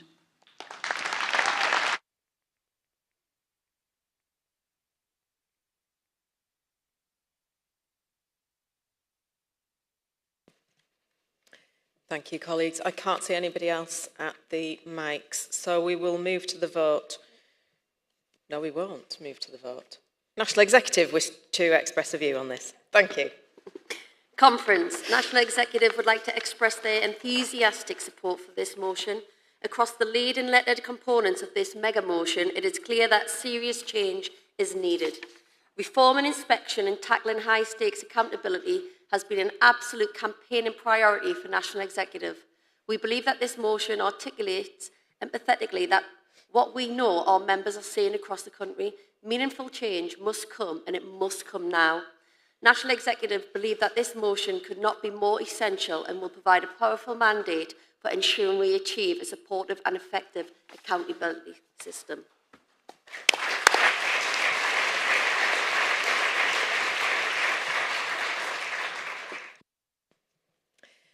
We will now move to the vote. All those in favour? Thank you. All those against? That's unanimously carried. Thank you.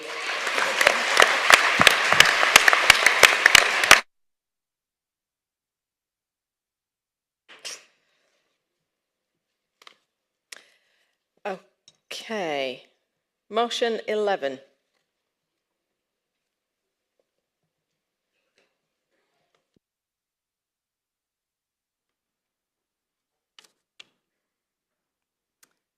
Amy Lassman, Birmingham. The intention of this motion is very, very simple. It is just to remove the very last vestige of performance-related pay. This is a fight we have proudly won, but with this really important exception.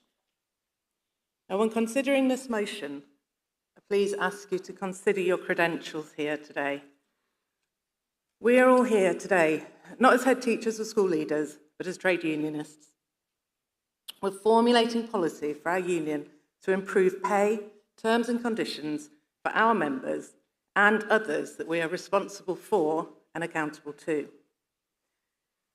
So we've all been there and had the conversations in our staff rooms, so please put aside your thoughts about those teachers you have known who have not maybe deserved to go through threshold, or who did and then took their foot off the gas. Now, for these situations, we have really suitable capability procedures that we can use at any point in a teacher's career. All teachers, including SLT, are held to one set of teacher standards. There are no post-threshold standards anymore, so what is this sudden change and development we expect to see? Every one of us in this room will have a different answer, and therein lies the issue. How much time is wasted in schools on the circuitous, subjective discussions about what substantial and sustained means? This cursed issue has plagued us all for too long. Teachers develop well when they are supported and enabled to take part in meaningful professional development. Over time, their skills develop, they support others, they become better teachers. This should be rewarded with a fair and equitable pay scale that recognises commitment and experience. A professional graduate-level career of such great social importance and worth should not top out in terms of pay after 6 years. Parents, and these are statistically more likely to be women, often do not apply for the upper pay range as they are concerned they can't give more than they already do, even when they are fulfilling their role well. This perpetuates our shameful gender pay gap.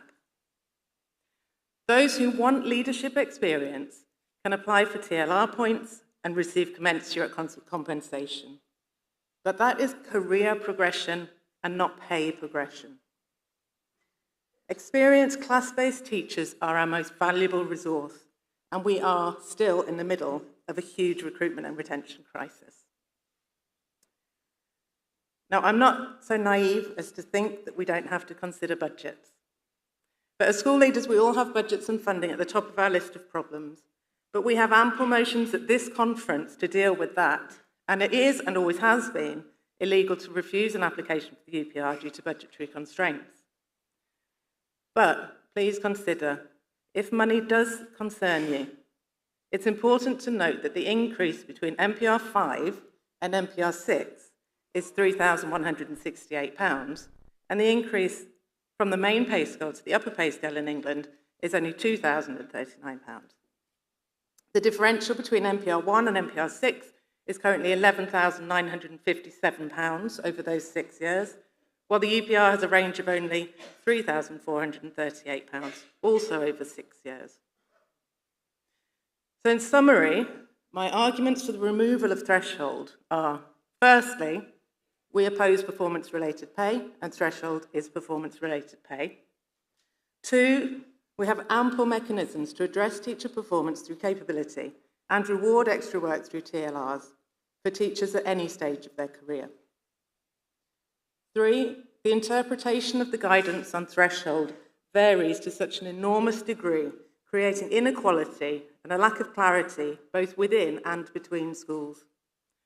And fourthly, and most importantly to me, as trade unionists, we should fight against any mechanism that allows for or encourages the artificial suppression of workers' pay.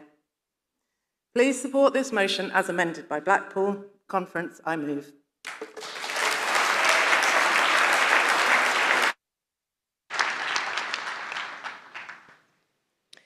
Thank you. So as Amy's mentioned there was an amendment put forward from Blackpool branch which has been accepted as a friendly amendment. It's there on the screen for you.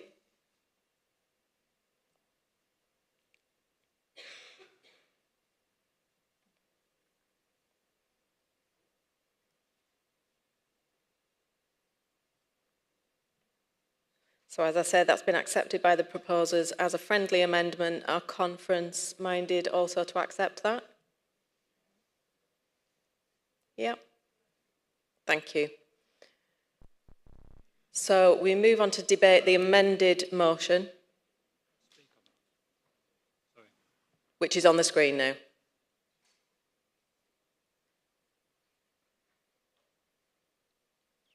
That might have changed your mind. Emily, do you want to go first?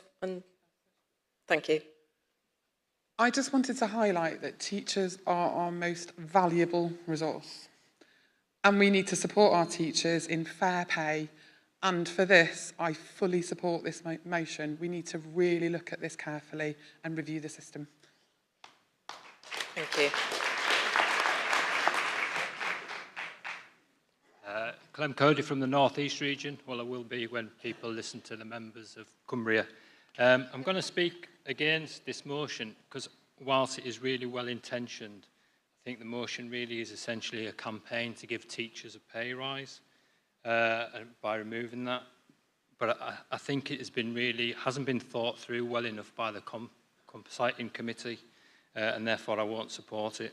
If we vote this through, how are we going to look at our support staff in the eyes next week when we haven't campaigned to give them a pay rise? Because that's what this motion is essentially doing. How are we going to look at our office members of staff who've had abuse from parents and faced that frontline abuse and say, we're looking to campaign to give teachers a pay rise, but it's all right, we're wearing one of Deborah's badges. You know, let's not kid ourselves and think this will solve the recruitment and retention crisis. It won't. Wages will go up if it's successful, but the school funding will never match it, and therefore members in this room will be making colleagues redundant to pay for this. When we represent, thank you.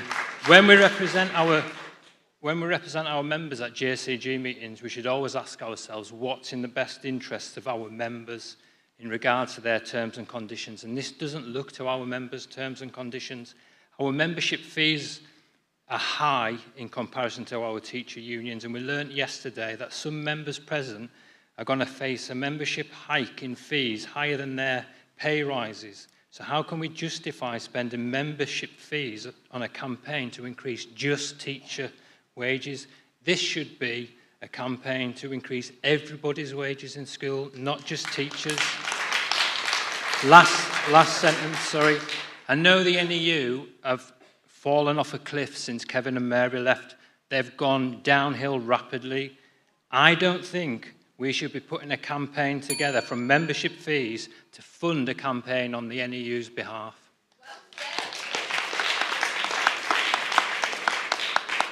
Got to this side next, thank you. Thank you. John Barr, Bristol Branch.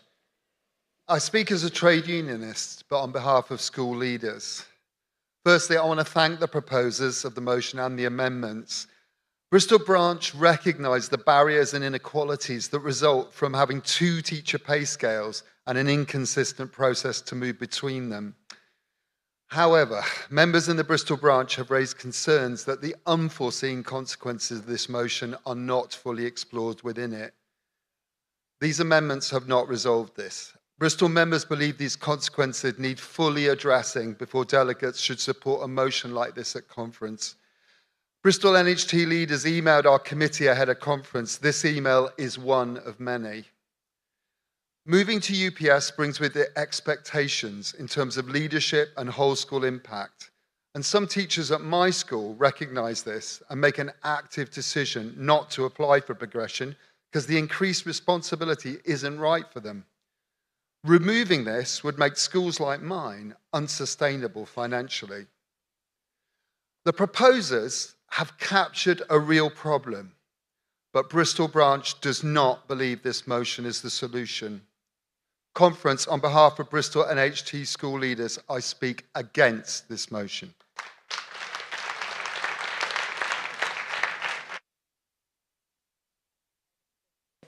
Over to this side, thank you.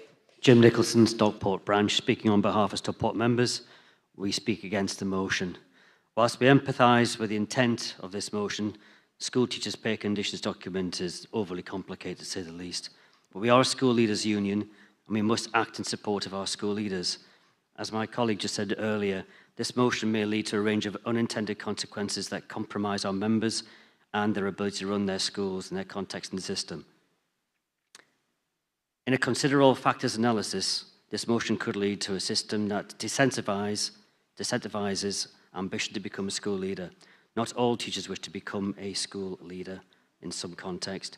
The current system gives at least some scope for those that have the ambition to be considered and actually demonstrating a significant distinctive contribution to school as a whole. We speak against the motion. Thank you.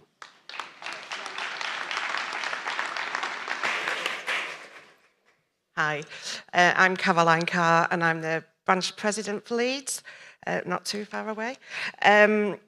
We had a long discussion about this when we met as a branch to discuss the motions, and I agree, and we agree with lots of what was said in the opening speech, but we just felt as a branch that it's important to note that reform is really needed with the pay and conditions, and if there is to be a single pay policy, pay scale, then clear pay stage expectations must be included, which ensure transparency and impartiality at every step, which would then support school leaders with ensuring that support can be offered when required, and ensure that teachers are fulfilling all aspects of the role and are ensuring value for money.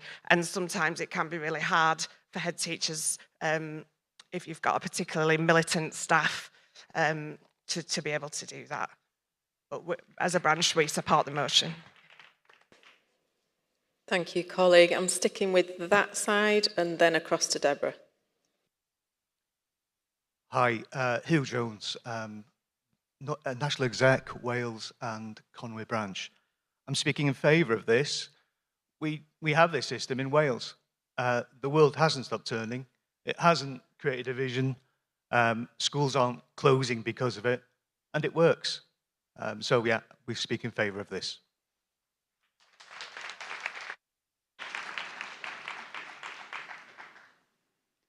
Deborah Walker, Sunderland Branch.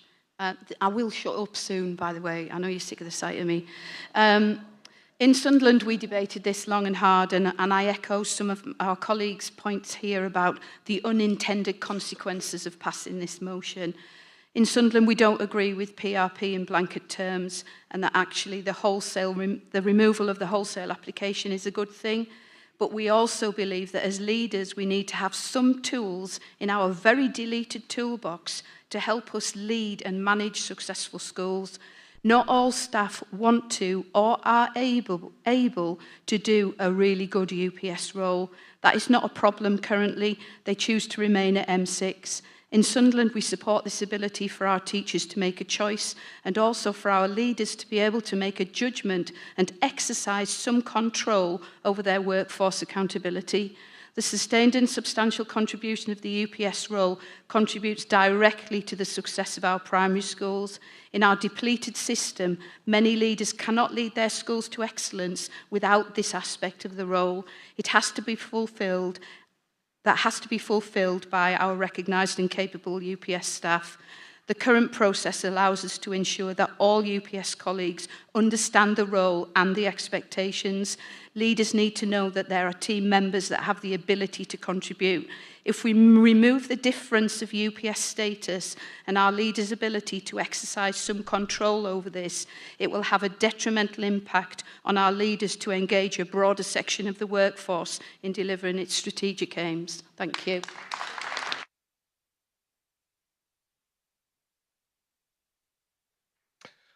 Ollie Burkham, West Sussex Branch, National Executive. West Sussex Branch fully supports this motion, the ending of performance-related pay and the threshold. We need to end the discussion around pay and funding because they're two separate arguments.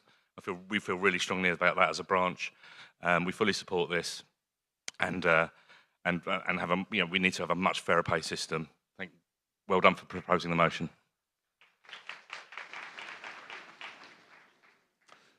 Kevin Burnett, Bath and North East Somerset. I personally can see a lot of attractiveness in supporting the idea, though to me the motion also opens up several other issues. And that's besides the point that most MATs in our area still operate leadership pay at PRP. I know of many leaders who've foregone pay increases to keep staff. I know schools that have supported experienced staff to move on purely because of budgetary constraints. We need to understand what should be expected in terms of school structures and staffing nationally, and questions then arise of resourcing such models and whether a school which invests in staff and where staff want to work is then penalised for having experienced staff to pay. Surely the system itself, maybe including accountability certainly, should be attractive enough for some experienced staff to want to take on wider roles and maybe move themselves on. For me, this one simple proposition has a lot of complex dimensions.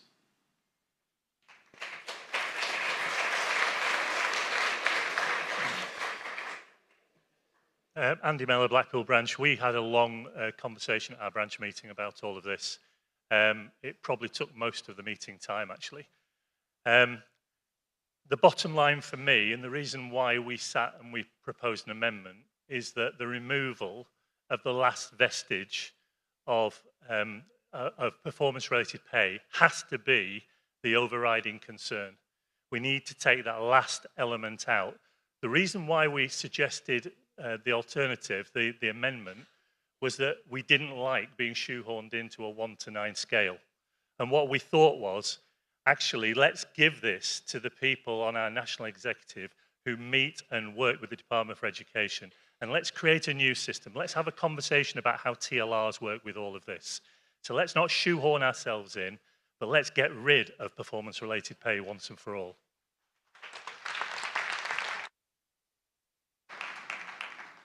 Okay, I was just going to say I'll take one more speaker. I'll take these two speakers. Dave. Dave Woods, Ealing Branch Secretary, London Region and National Exec.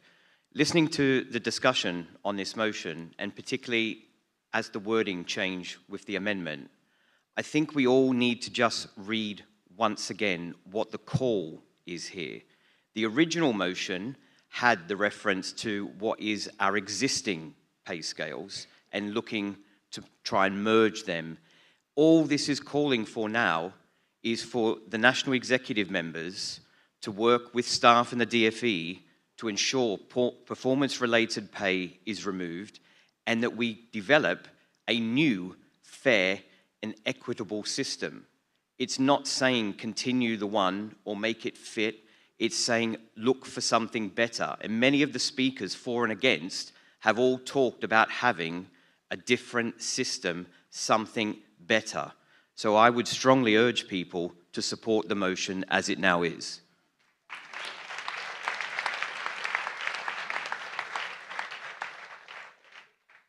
Good morning all, I'm Jennifer Clark, I'm President of the Derbyshire branch. I'm coming up to say something that might be quick, it is quick, but controversial potentially. I don't know whether this motion is the answer that we're all actually looking for. I know that as a leader taking on a school with teachers that have been on the upper pay scale for a very long time don't always understand the nuances behind those leadership skills that they needed to possess in order to pass through threshold in the first place. I wonder if this is a good opportunity, like my very honourable colleague has just said, to have a look at how it is that would be plugged and built in more detail regarding that one scale, rather than it can't sit in the way that it currently does regarding that kind of band between the two. I don't know.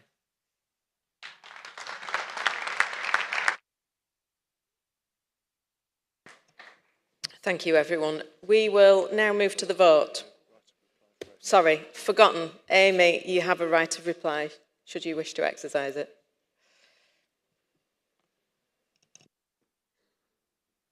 Thank you. I wasn't sure if I would get a right to reply. A couple of things I'd like to address. Thank you to Dave for clarifying that. We are talking about the amended motion.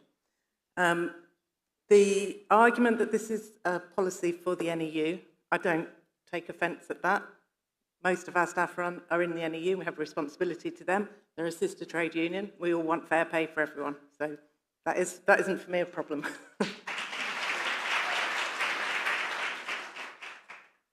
I think there's a couple of other points I'd like to make. This is just about removing what I think just got left in by mistake. I think when they went through and took out performance-related pay, nobody in the room said, but hang on a minute, what about threshold? We need to pay our staff fairly. If we look in the STPCD, there's really clear indications of what is the responsibility of a TLR point and what is the responsibility of an upper pay range teacher. And it's not and shouldn't be used as a cheap way to get TLR points and to get people into leadership. We need to recognise the experience of our teachers, because without them, we will find it very difficult to meet our performance management targets and get our own pay progression. So thank you. And at least I've made you think about it, if nothing else.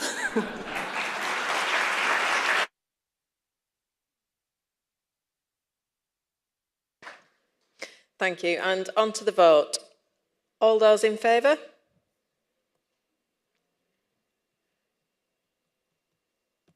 Thank you.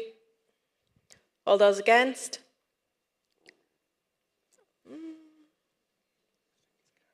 That is carried.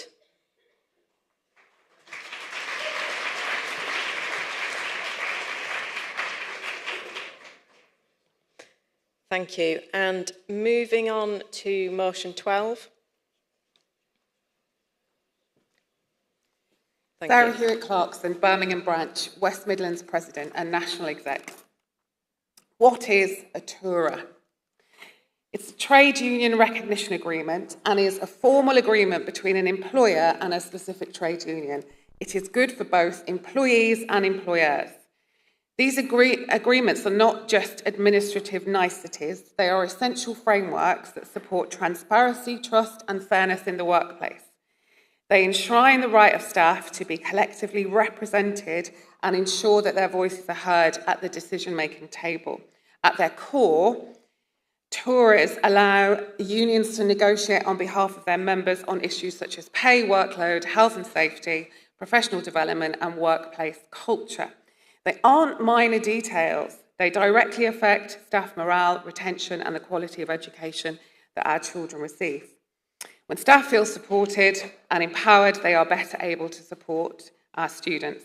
Collective bargaining doesn't just benefit staff, it benefits school leaders too. It provides clear, consistent and legally sound mechanism for consultation and negotiation. In accordance with TUPE regulations, a trade union recognition rights are automatically transferred when a maintained school becomes an academy. Every school and MAT should have a TURA, but some MATs do not. One trust in the West Midlands said, we don't need a TURA because we're a really good employer and we'll always listen to and work with trade unions, for example. So this is a very simple and clear motion. TURAs should not be optional. And it's so simple, I feel like it needs jazzing up with a poem. A union's plea in rhyming glee, support this motion, NAHT. In the Harrogate Hall where leaders convene, let's talk about unions, it's pretty routine. For behind every pay grade and contract condition, there's a trade union agreement with a formal position. A recognition agreement sounds fancy, we know, but it helps staff to bargain and their rights to bestow. From grievances discipline to how sick days accrue, the union steps in with a good lawyer, Paula, or two.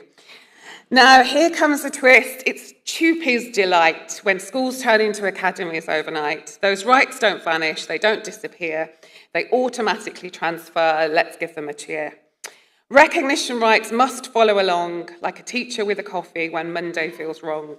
Whether MAT or LA, the union remains, so don't flush agreements down bureaucratic drains.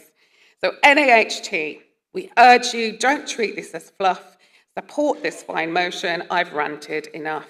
In Harrogate's glory, let justice be seen. Support union rights, keep conditions pristine. For justice, for fairness, for less staff attrition, say yes to this motion and honour the mission. Conference, I move.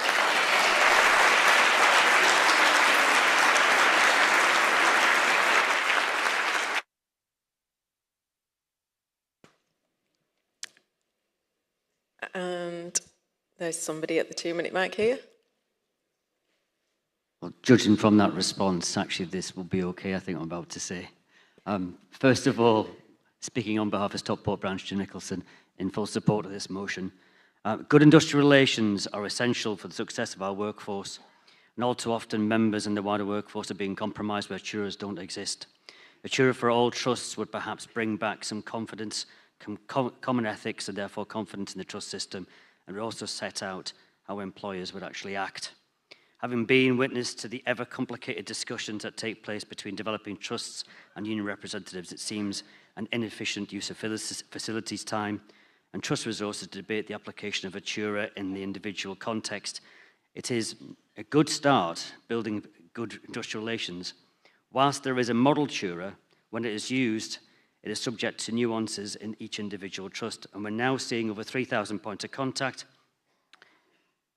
If every JNC takes place, or in every JNC, there's a TURA, it is recognised and discussed, and union reps have to actually know the nuances of each individual difference. It's a physical impossibility knowing all the nuances of those different TURAs. We'd like to go further from Stockport position and actually have a nationally recognised TURA that could be applied so that we can have all our members, unions and employers operate in the same way. Great motion, thank you.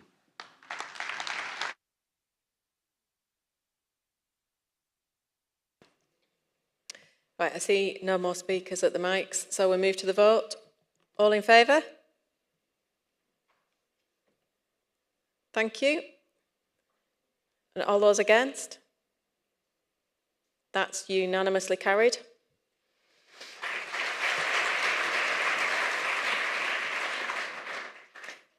Motion 13, also on pay and conditions. Thank you. Bore da pawb, David Jones, Denbighshire Branch, NHG Cymru. Not my first time speaking at conference, but hopefully first time using the mic properly. And I've got to follow that. So I didn't know whether to do this through interpretive dance or something. There's been many occasions at conference, not just this conference, but previous conferences, where people have spoken with some degree of envy at education policy in Wales, and I've had conversations with colleagues here about that. And there is much for us to be proud of in Wales. We have a new curriculum, which values a broad range of talents and abilities, a model of social partnership between our trade unions and government, and whilst we still have a flawed inspectorate, it is less rigid and less oppressive than in England. As you can see, this motion acknowledges the ambition of Welsh Government to adopt policy which is more forward-thinking and more sympathetic to our profession. However, ambition is not enough. This motion is, at heart, one which recognises the warm words and good intentions of Welsh Government, but seeks to hold their feet to the fire when it comes to delivering on those ambitions and their promises. These promises were hard won through our industrial action. We do look back at Action Short of Strike with fond memories, and in particular, some of our hard won promises were the promise to pay our ALNCOs, our equivalent of SENCOs, on the leadership scale, recognising and rewarding their skills and responsibilities. The promise to give our ALNCOs sufficient non-contact time to fulfil their incredibly challenging roles. And, crucially, to improve the conditions of service of school leaders with protected leave and the right to disconnect.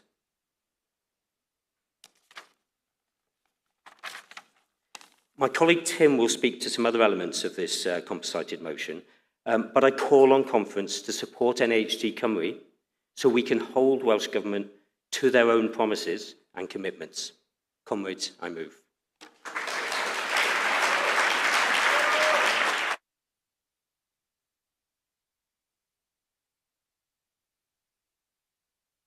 Good afternoon. I'm Tim Newbold. I'm the branch secretary of Wrexham Branch. People who know me know of my fondness of food and drink, and it's always quite prominent in my sort of bloated midriff. But there is somewhat of an analogy here between what has happened in Wales and what is in danger of happening again. There's too much time and energy going into creating a bloated midriff, which at the end of the day just makes the whole body more difficult to function.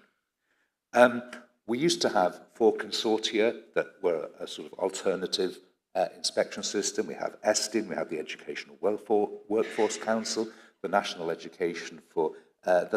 Academy for Education Leadership, 22 local authorities, which if you do the maths on this, and Northwest colleagues will correct me if I'm wrong, but with your 10 local authorities in your area compared to Wales, it's twice as many councils per capita as there are. So we've got this massive bloated middle. Now, as David said, we had a very, very successful action 2 years ago, Action Short of Strike action. We've got all the agreements, but the danger is still there, as David said, about holding Welsh Government's feet to the fire. If we don't do that, we're just going to get another bloated middle, just with a different name. There's already another organisation being set up in place of the National Academy for Education Leadership. There, Estin's here still. We've still got the Education Workforce Council. We've still got 22 councils. There is, instead of the regional consortia, regional local authorities being asked to work together to create another layer. And while all this bloated middle is being recreated, the funding is not reaching the front line, the schools. So, conference, I'd ask you to support this motion so that we don't just create another bloated middle by another name, but your support. I know this is a particularly Welsh motion, But your support for our motion would enable us to reap all the benefits of the successes we achieved through our action short of strike action, and it would help further to develop and show that we, as a union, can actually take action that makes a difference. So, conference, I'd ask you, I second the motion. Diolch yn fawr iawn. Thank you very much.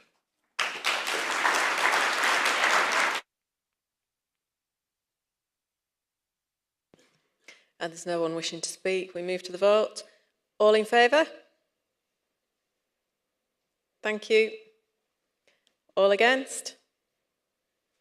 That is unanimously carried. Thank you.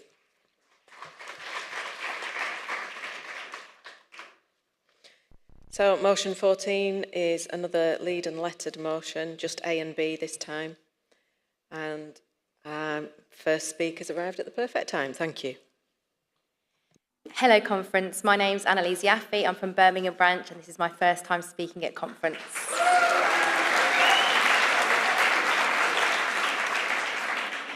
Right now, across the UK, a silent injustice is unfolding in our school communities, affecting thousands of educators and their families every year. The gross inequality in parental, adoption, and kinship leave provision across our schools. Let me be clear. The experience of becoming a parent should not depend on the borough you live in, the council you work for, or the multi-academy trust that runs your school. But tragically, it does. A teacher in Camden may receive full pay for several months of maternity leave, while another in Croydon, just a few miles away, may be forced back to work far too early or take unpaid leave simply because of different policies. A leader fostering a child in Manchester may get generous kinship support. Another in Birmingham may get nothing beyond the statutory minimum. This postcode lottery of parenting is not only unfair, it is harmful. It creates a two-tier system. Those who can afford to take the time they need to nurture a new life or support a child in care, and those who cannot. It punishes people for becoming parents. It penalises compassion. And worst of all, it undermines the well-being of our children, the very people our profession is dedicated to serving. And this inequality is growing. We are witnessing a race to the bottom, where budget pressures and a lack of national alignment lead to some employers to slash entitlements just to keep up with their peers. But families should not be sacrificed on the altar of cost-cutting. Let's be clear on the facts. Less than half of MATs offer enhanced parental leave beyond the statutory minimum. Councils with higher deprivation levels are more likely to offer minimal support, further deepening inequality. Kinship carers, who often step in during times of crisis, are routinely excluded from parity in leave and pay, despite their vital role in the lives of children. Inconsistencies in policy lead to confusion, fear, and lost income just when families need stability the most. This patchwork of policies is not only unjust, it is unsustainable. If we are serious about building an education system that values people, that attracts and retains the best staff, and that models compassion and fairness, we must demand national alignment on parental, adoption, and guardianship leave. We call for a nationally agreed standard, a floor, not a ceiling, that ensures all school staff, whether working for a local authority, an academy trust, or a voluntary aided school, receive equitable and supportive leave conditions. That means enhanced maternity and paternity pay across the board, full inclusion of adoptive and kinship carers in leave policies, protections against discrimination and pressures to return early, and a culture that celebrates, not penalises, the act of caregiving. This is not a luxury, this is not an extra, this is what justice looks like. Because when we support staff to care for their families, we are not only doing what is right, we are building stronger schools, healthier communities, and a more humane society. Let us raise our voices. Let us hold our leaders to account. Let us say with clarity and courage, no more postcode parenting. No more patchwork policies. No more racing to the bottom. Let's stand for a future where every educator is treated with the dignity they deserve when they choose to nurture and grow their family. Equal families, equal rights, equality for all. Conference, I move.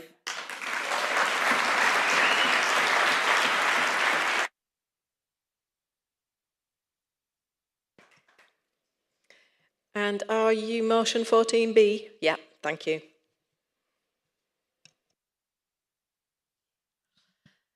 Good morning, my name is Pip Hutting and I represent the Kingston upon Thames branch. I'm here with my colleague Fiona Lamb who represents Richmond upon Thames. And we are here to ask the NHT to campaign on head teachers' behalf to fully fund shared parental leave. While we absolutely support the right for families to enjoy the flexibility of caring for their baby in their first year, we know from our experience and that of our colleagues the burden of this additional cost on a school budget. One school in Kingston last year spent £40,000 covering shared parental leave costs and £23,000 already this year. With schools facing increasing deficit budgets and hundreds of thousands of pounds, compounded by falling roles in both our boroughs across London and nationally, the reality is that budgets are not due to recover in the coming years. One London head teacher colleague told me recently that when planning her school budget next year, she took herself out of the staffing structure to make it balance. Sadly, it wasn't enough, and her school is now permanently closing due to falling numbers. We all know councils are broken and there's no money coming to help rescue the sorry state our schools are in. Finances are not buoyant. Falling roles, dissatisfied and exhausted staff at the end of each term, crumbling buildings and recruitment issues. It's the perfect storm. It was with interest that I listened to a recent radio debate on the potential strike action by teachers due to the partial funded pay rise proposal. The message from this government is that schools would have to make up the shortfall. From what I ask, there is no fat left to be trimmed. The pressure schools and head teachers face to maintain our buildings, to pay the rising utility bills and curriculum resource costs, and manage the shortfall in teachers' pay makes the additional expense of shared parental leave so difficult to meet. Given these significant implications, we are calling for the government to fully fund the cost of shared parental leave in schools. It's widely acknowledged that teachers, like all workers, are entitled to fair parental leave benefits. However, the reality is that many schools simply do not have the financial resources to do this. Conference, I move this motion.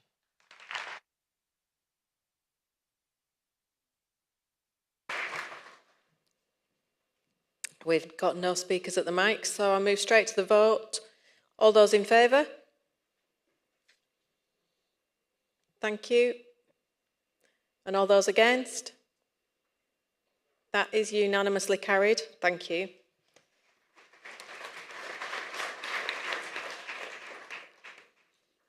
Motion 15 on pensions. Thank you. Adrienne Wright, Branch Secretary for Redbridge and London Regional President. I am one of the teachers affected by this situation and I'm currently trying to work my way through the remedy process. To cut a long story short, in 2011, the previous government made significant and potentially detrimental changes to the pensions of thousands of teachers and other public sector employees. They changed the rules and the benefits of the scheme that we'd all been assured of since we started our careers.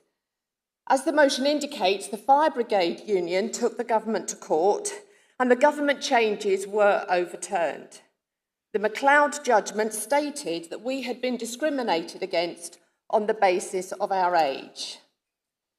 And I found the uncertainty of these moving goalposts and the changes that have remedied to be challenging to navigate. And that's having been a head teacher, so I'm not completely daft. But it's been hard to plan my retirement, as teachers' pensions could not tell me exactly what my benefits would be until the very last minute. In addition to the uncertainty, the written information from teachers' pensions that they send out is as clear as mud in some instances. And this isn't just to the uninitiated. I've had to use an accountant to assist me to work everything out, as I now have a very huge tax liability as a result of the remedy. And when I showed the tax director from the accountancy firm the letter I'd received from Teachers' Pension, he said to me in an email, "Their documentation really isn't very clear at all!" exclamation mark. And he suggested that I should phone them to call and get clarification. Oh, deep joy, I thought. If you don't know, every time you phone Teachers' Pension, it's at least an hour of your life on hold that you'll never get back again. Anyway, the bottom line is, the Teachers' Pension scheme is brilliant, but when I finally start taking my pension, quite soon, my hand won't shake as I take the money because I've worked very hard for many years. But we were victims of age discrimination, and although the government changes have been overturned, members need to be given comprehensive, timely and clear information and should not be penalised. Conference, I move.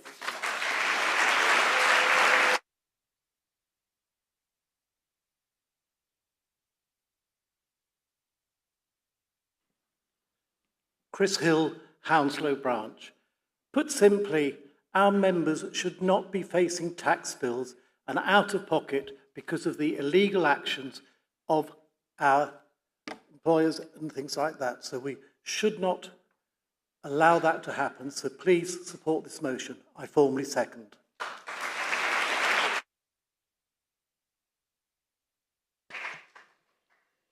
And we'll move straight to the vote. All those in favour? Thank you. All those against? That is unanimously carried. Thank you.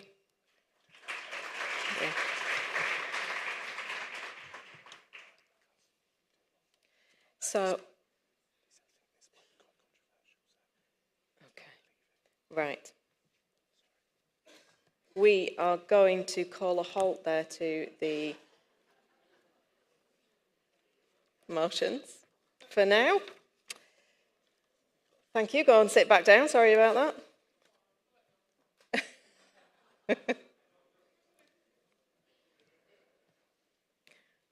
Bang my gavel just for fun. There we go. Before we conclude this session of conference, we have a 2-minute video from this year's silver sponsor, Doodle Learning by Discovery Education. Thank you. Meet Doodle Learning by Discovery Education.